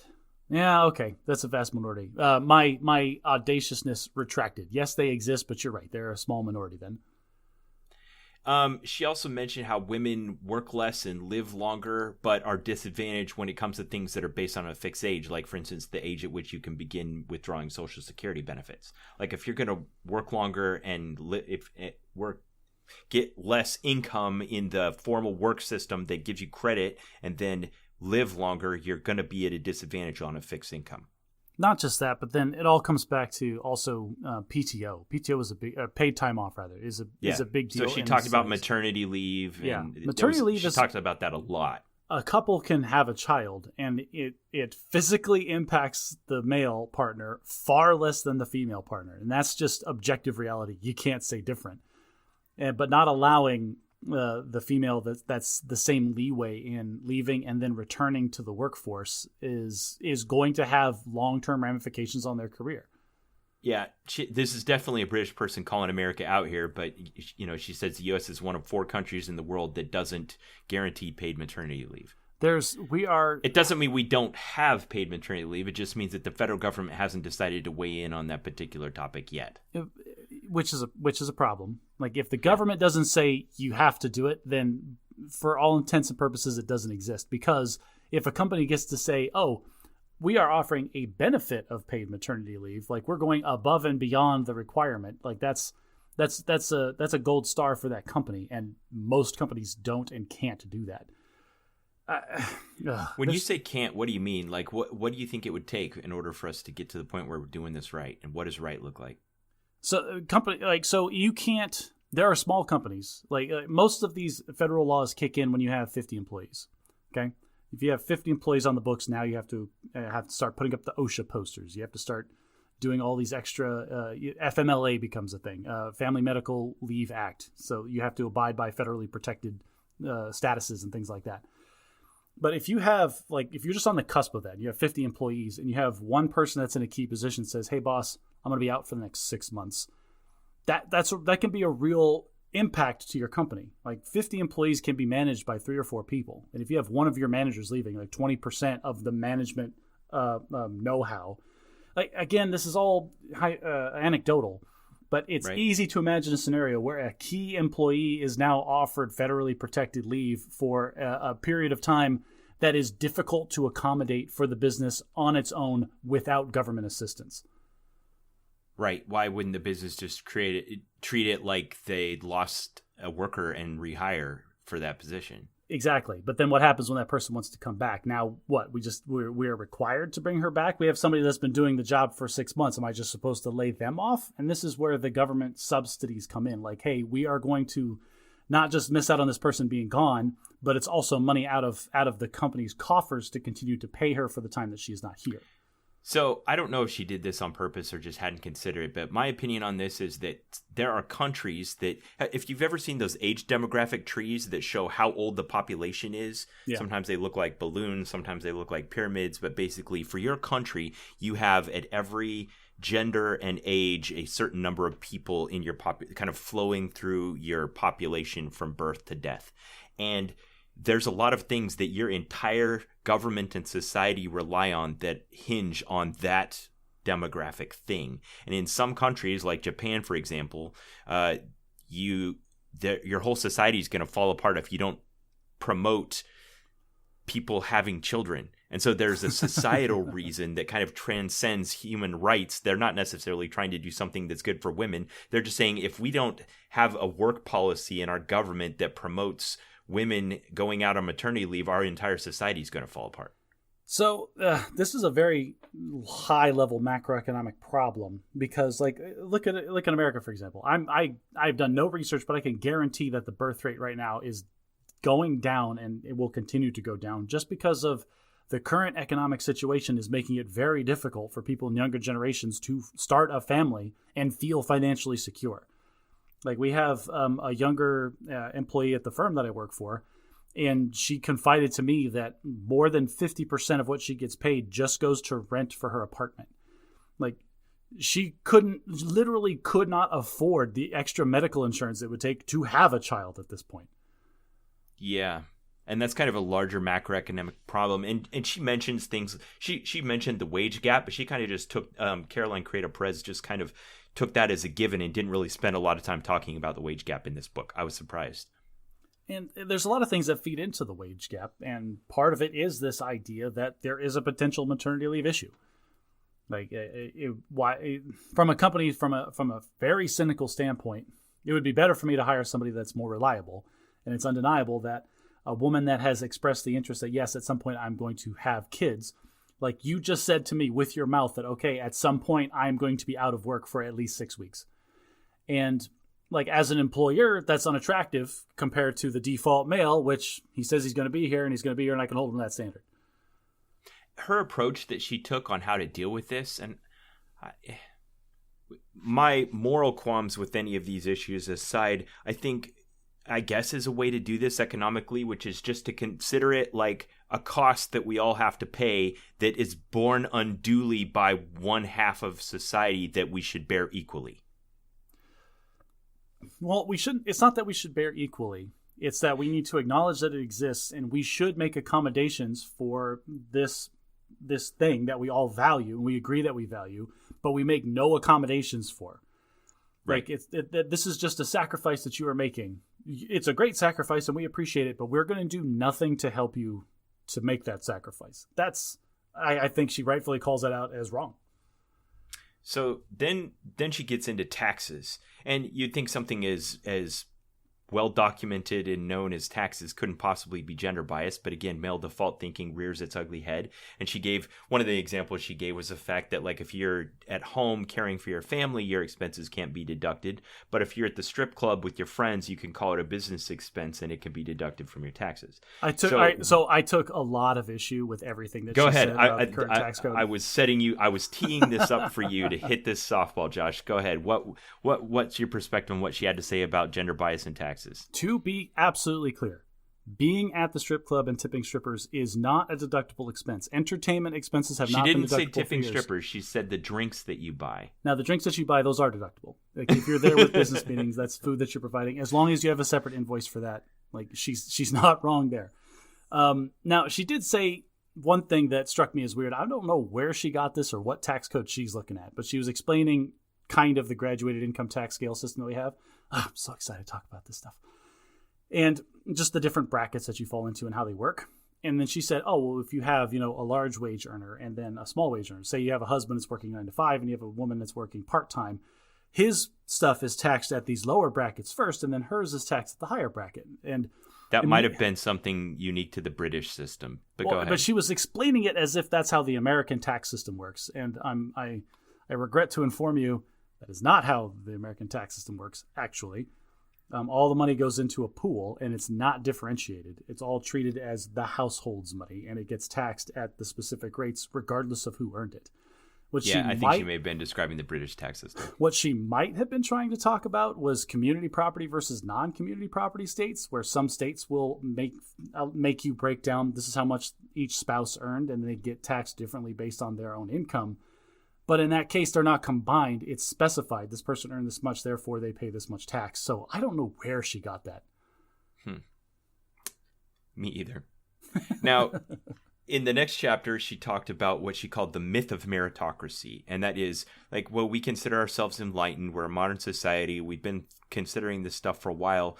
If someone gets a job or doesn't get a job, it's because they showed their merit. And then she exposed some of the bias in the systems. For instance, like, language that's considered desirable in a job application for a man is different than language that's considered desirable in a job application for a woman. And she gave examples of, like, certain pronouns that you would use. Like, I'm trying to think of an example.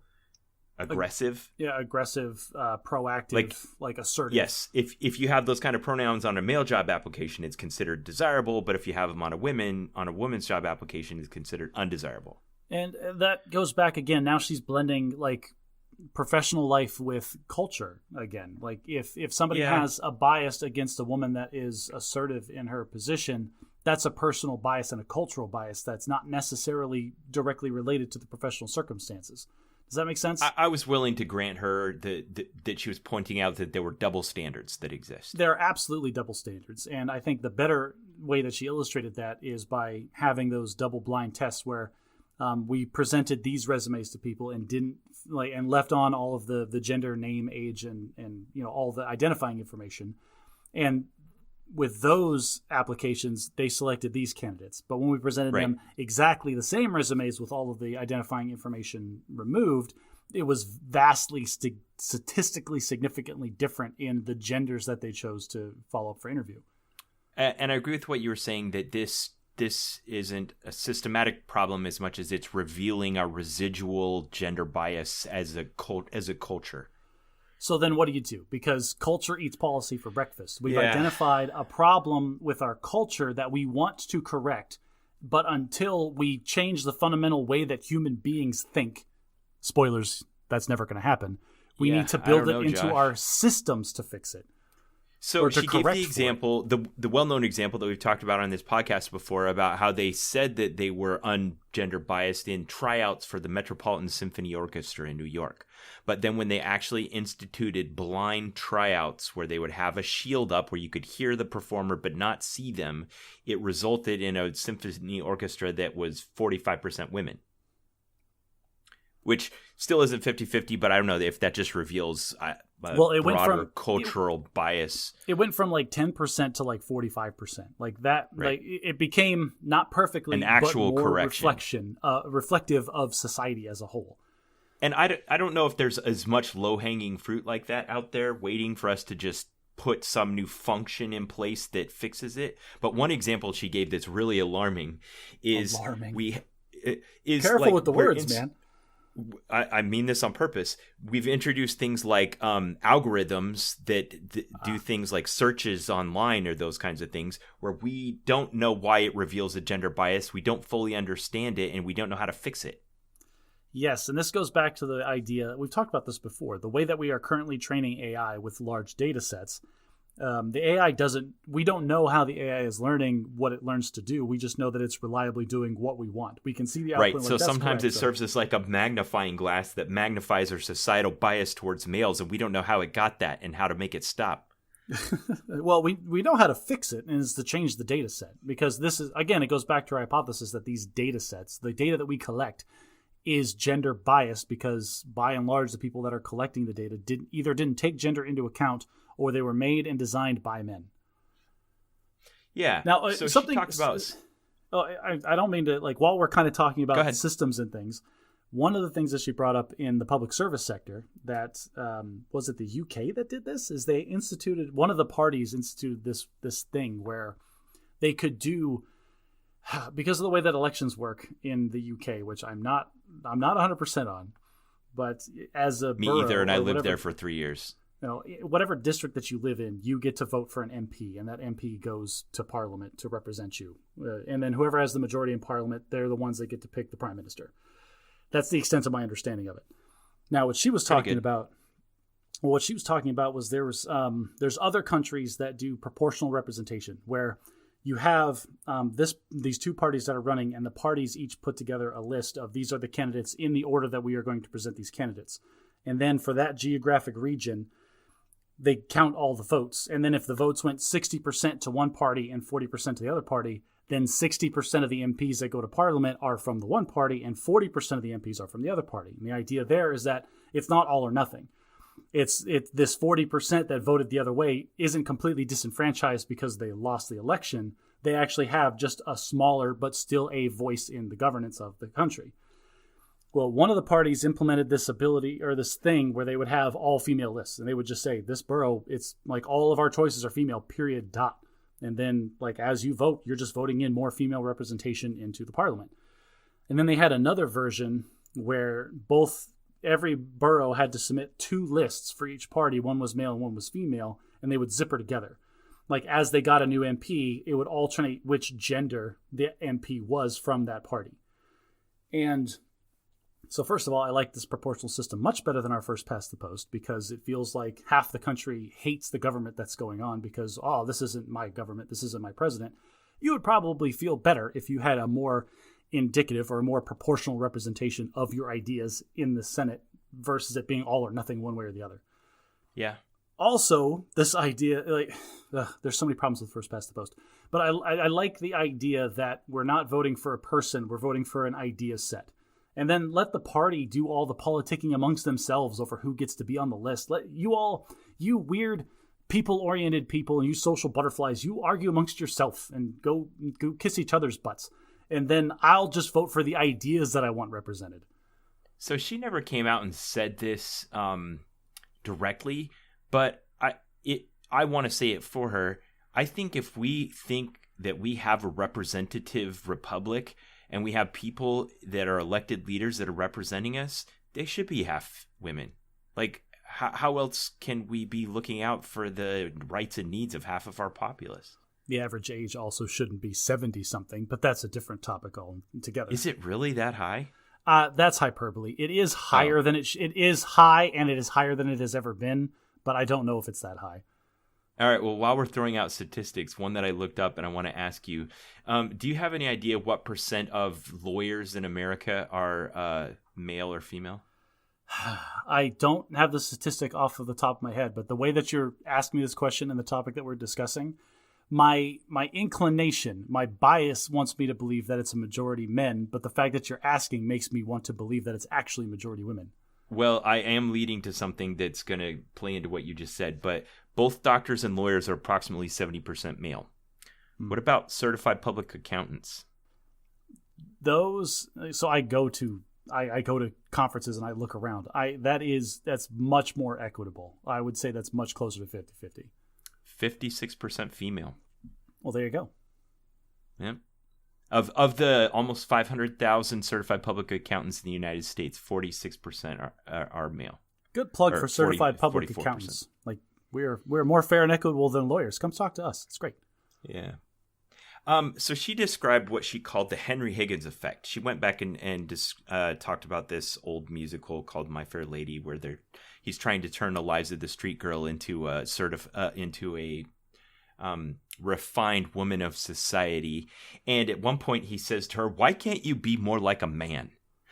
And then she uses that as her premise for examining a lot of the things where the solution isn't to make things change to accommodate what women are like. It's to tell women that they need to be more like men.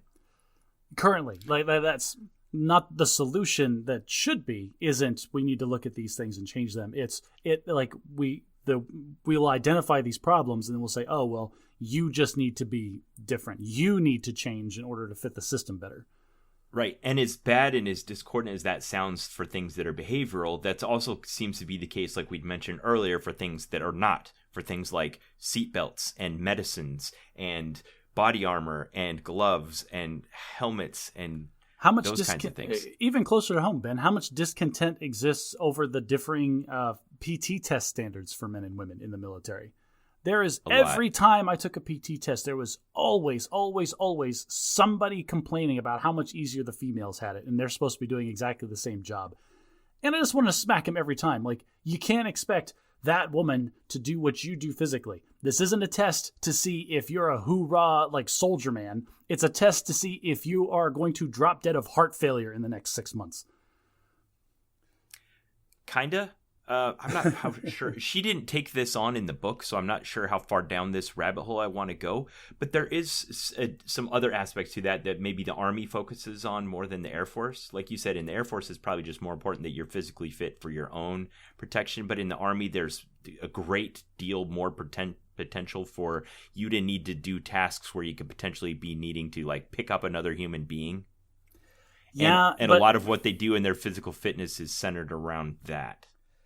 But then my counter argument goes back to what percentage of the time do those situations actually exist in a soldier's career versus how much of their time is just spent. You need to be in good enough shape to go on these rucksack patrols. You need to be able to haul your own equipment around, et cetera, et cetera.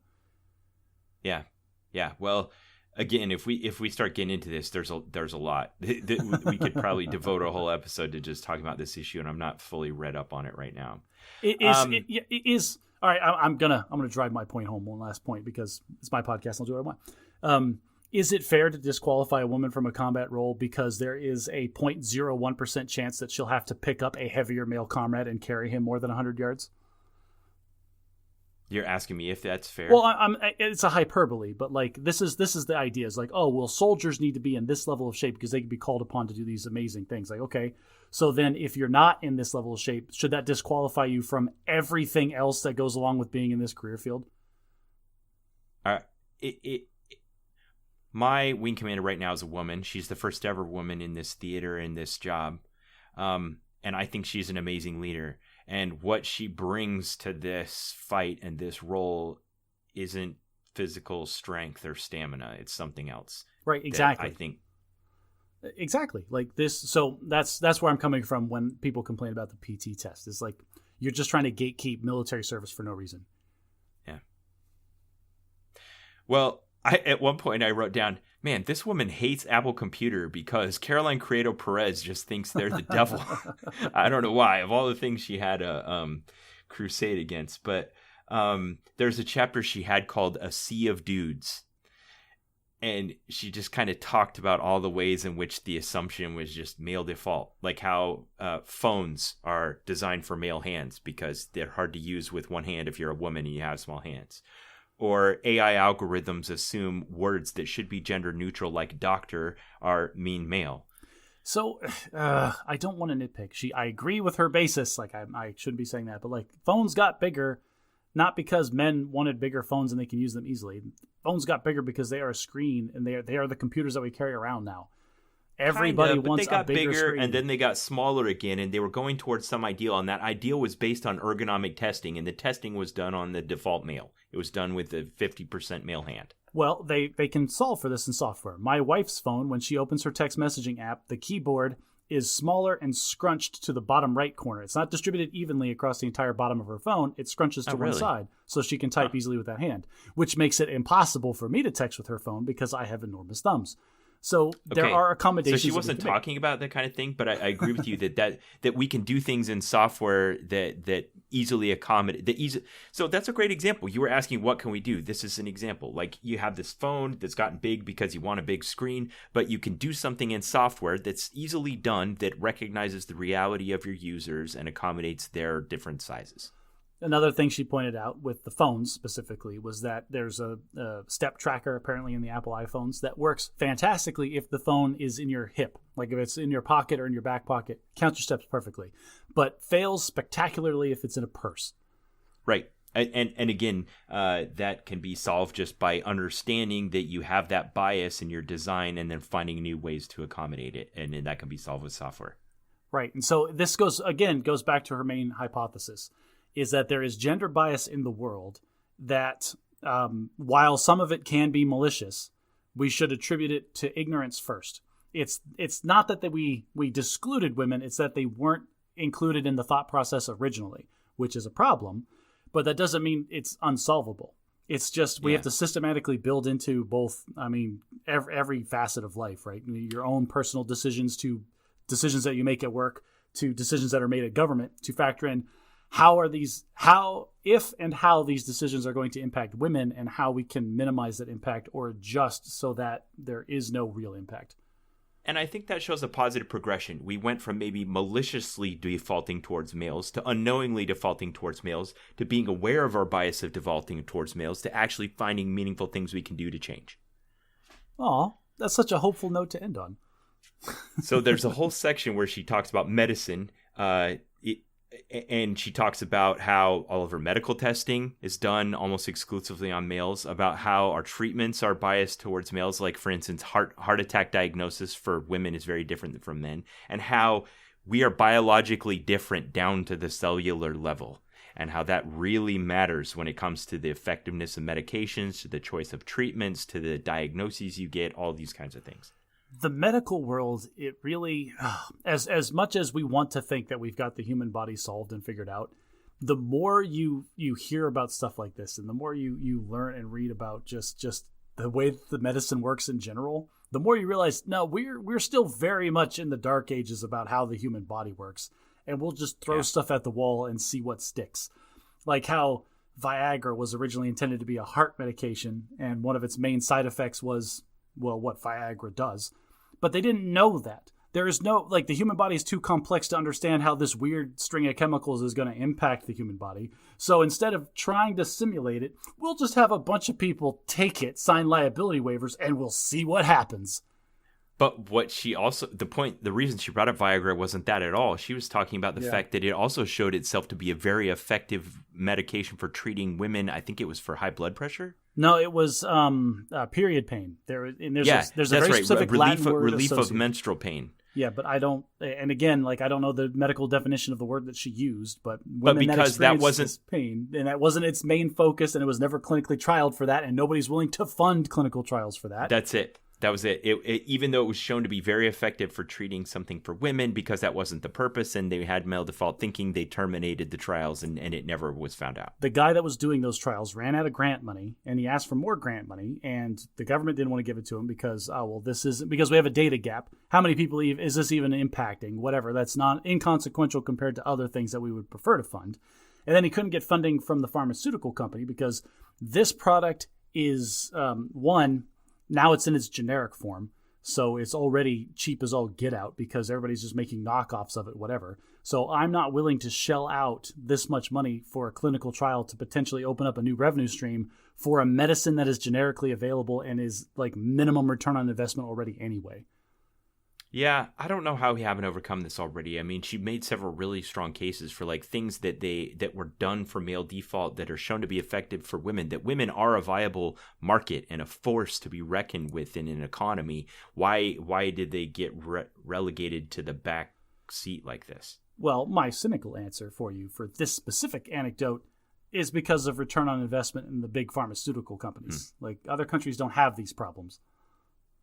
Okay, so the second part of the medical thing she talked about was what she called Yentl syndrome. It's a reference to some movie back in the 70s where Barbara Streisand was a young Jewish girl who wanted to go to a school that only admitted boys, so she pretended to be a boy so she could go get educated.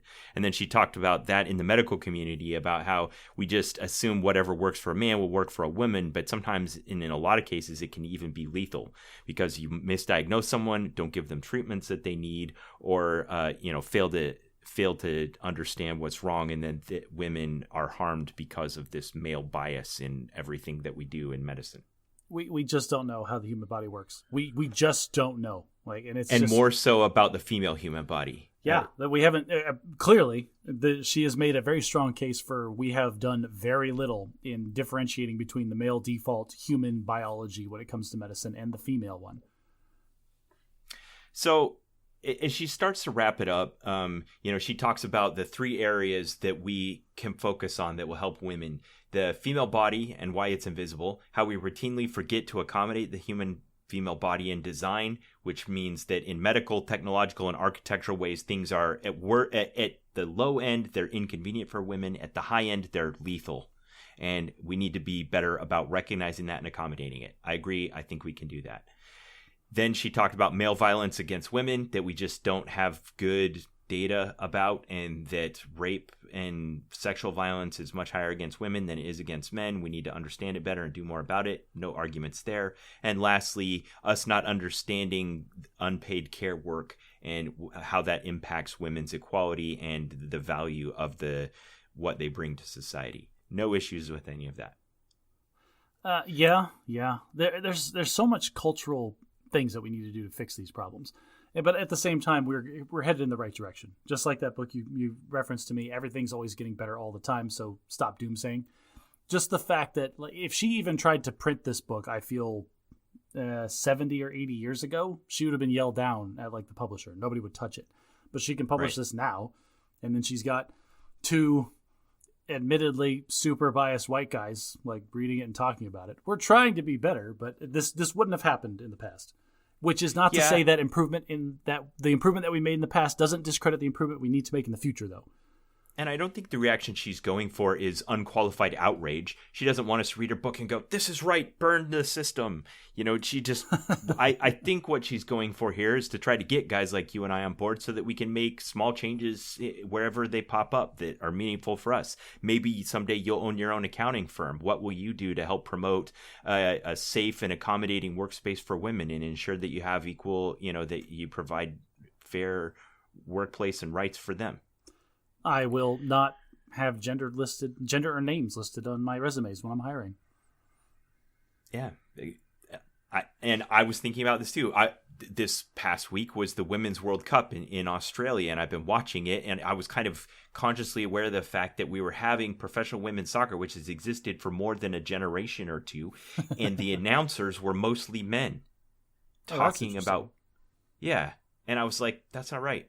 This should not be the case. These networks, when they sit down to say who are going to be the announcers for this, they should be biased towards having women be the announcers for the Women's World Cup. Well, I watch a lot of WNBA because the Phoenix Mercury they got a new head coach and they're coming back, so they're doing okay. But they typically are very, very good about having all female announcers. Yeah. The one broadcast I was watching, they had one woman and two men, and she seemed like the token woman. I thought this isn't right. They can do better than this.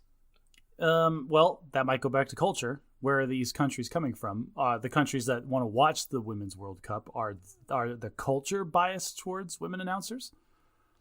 Now, I'll actually, you know what, Ben? This is an interesting anecdote because last year, NFL football in America, every Thursday night game was on Amazon Prime. Amazon Prime bought the rights. That was the only place you can go to watch it.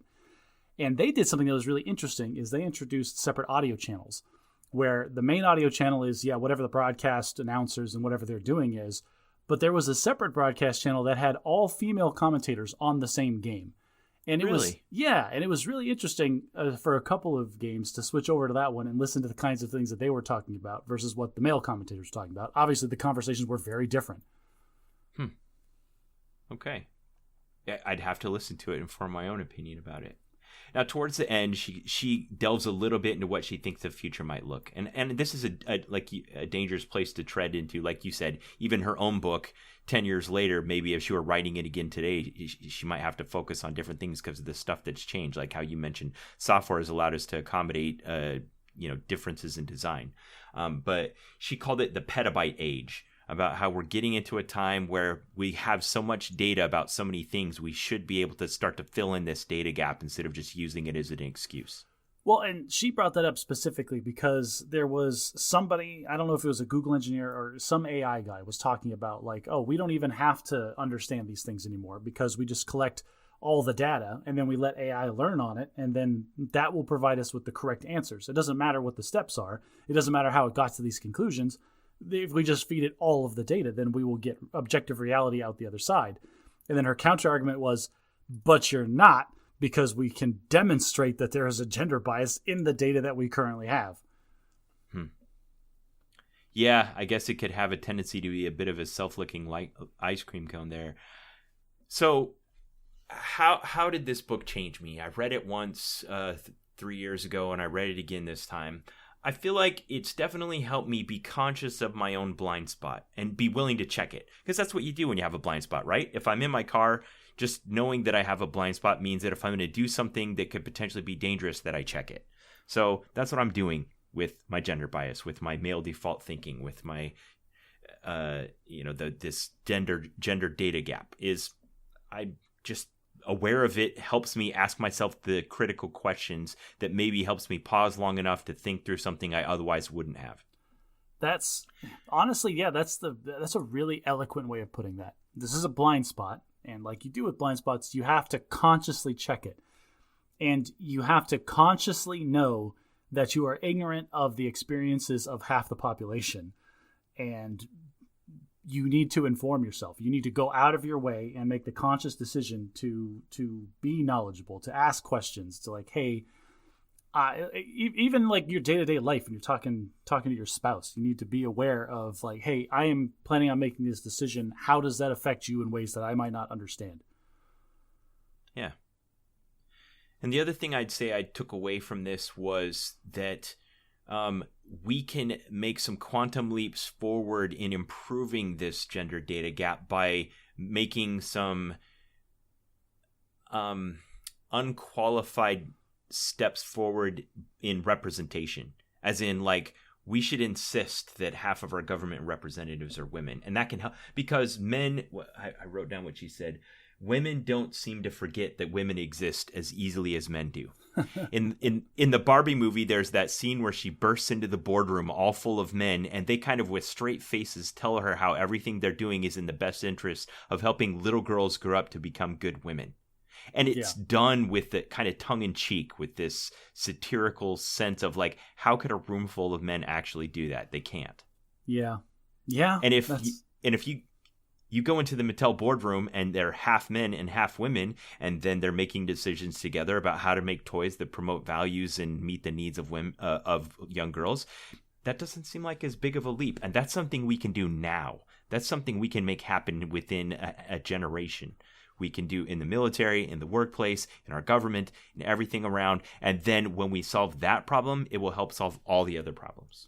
If we have more women engineers, if we have more women representatives in government, if we have more women in the military, if we have more women in career fields where they aren't typically there, we'll see these problems get solved. Yeah, I agree with you. The problem is I feel like some of these systems, you can't make these kinds of low-level fundamental changes without burning it down first, because the system itself is built to resist this kind of fundamental change. But for example, if you say like, oh, we should make half of the people in our legislative branch women, good luck with that. Like with the current voting system that we have, that will never happen, because the people that are in power have the ability to influence who gets to stay in power. And if it's a bunch of old white guys, it's going to be a bunch of old white guys that keep getting reelected. Yes, but as you cited, Brave New World or whatever, I forget the title of that book that we read together. There was a time when only men were allowed to vote, and they held a vote to see if women could also get to vote, and it worked. So there's hope. There is hope. I'm gonna put the blame right on First Past the Post voting. We need to switch to either first alternative vote or proportional voting schemes. And then, but again, like you pointed out, the system is self-protective. It's so many problems to be solved with first alternative or instant runoff voting. People look it up. This is how Australians do it, and it's great.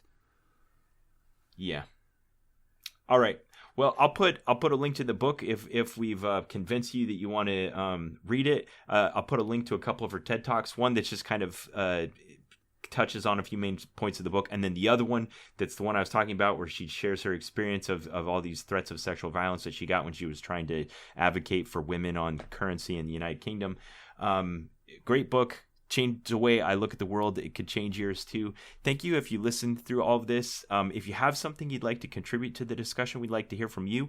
You can go on our Facebook page or on our subreddit, and you can join in the discussion. We have some good talks on there and hear what other people think and what their views of the world are. Maybe this is an opportunity for us to open up a dialogue that could change something, make the world a better place. Aw. If you like what we do, consider sharing us with a friend. If you like us, maybe your friends will like us too. If you really want to show us some love, consider taking your phone out of your pocket and giving us a good review on the podcast player of your choice. We can get some great visibility from that. And if you want to be the passenger in the passenger seat or in the back seat of this little car as Ben and I go on this road trip of self-discovery and self-improvement from now until the end of time, consider becoming a patron on our Patreon page. And until next time, try to be a little less bad at magic.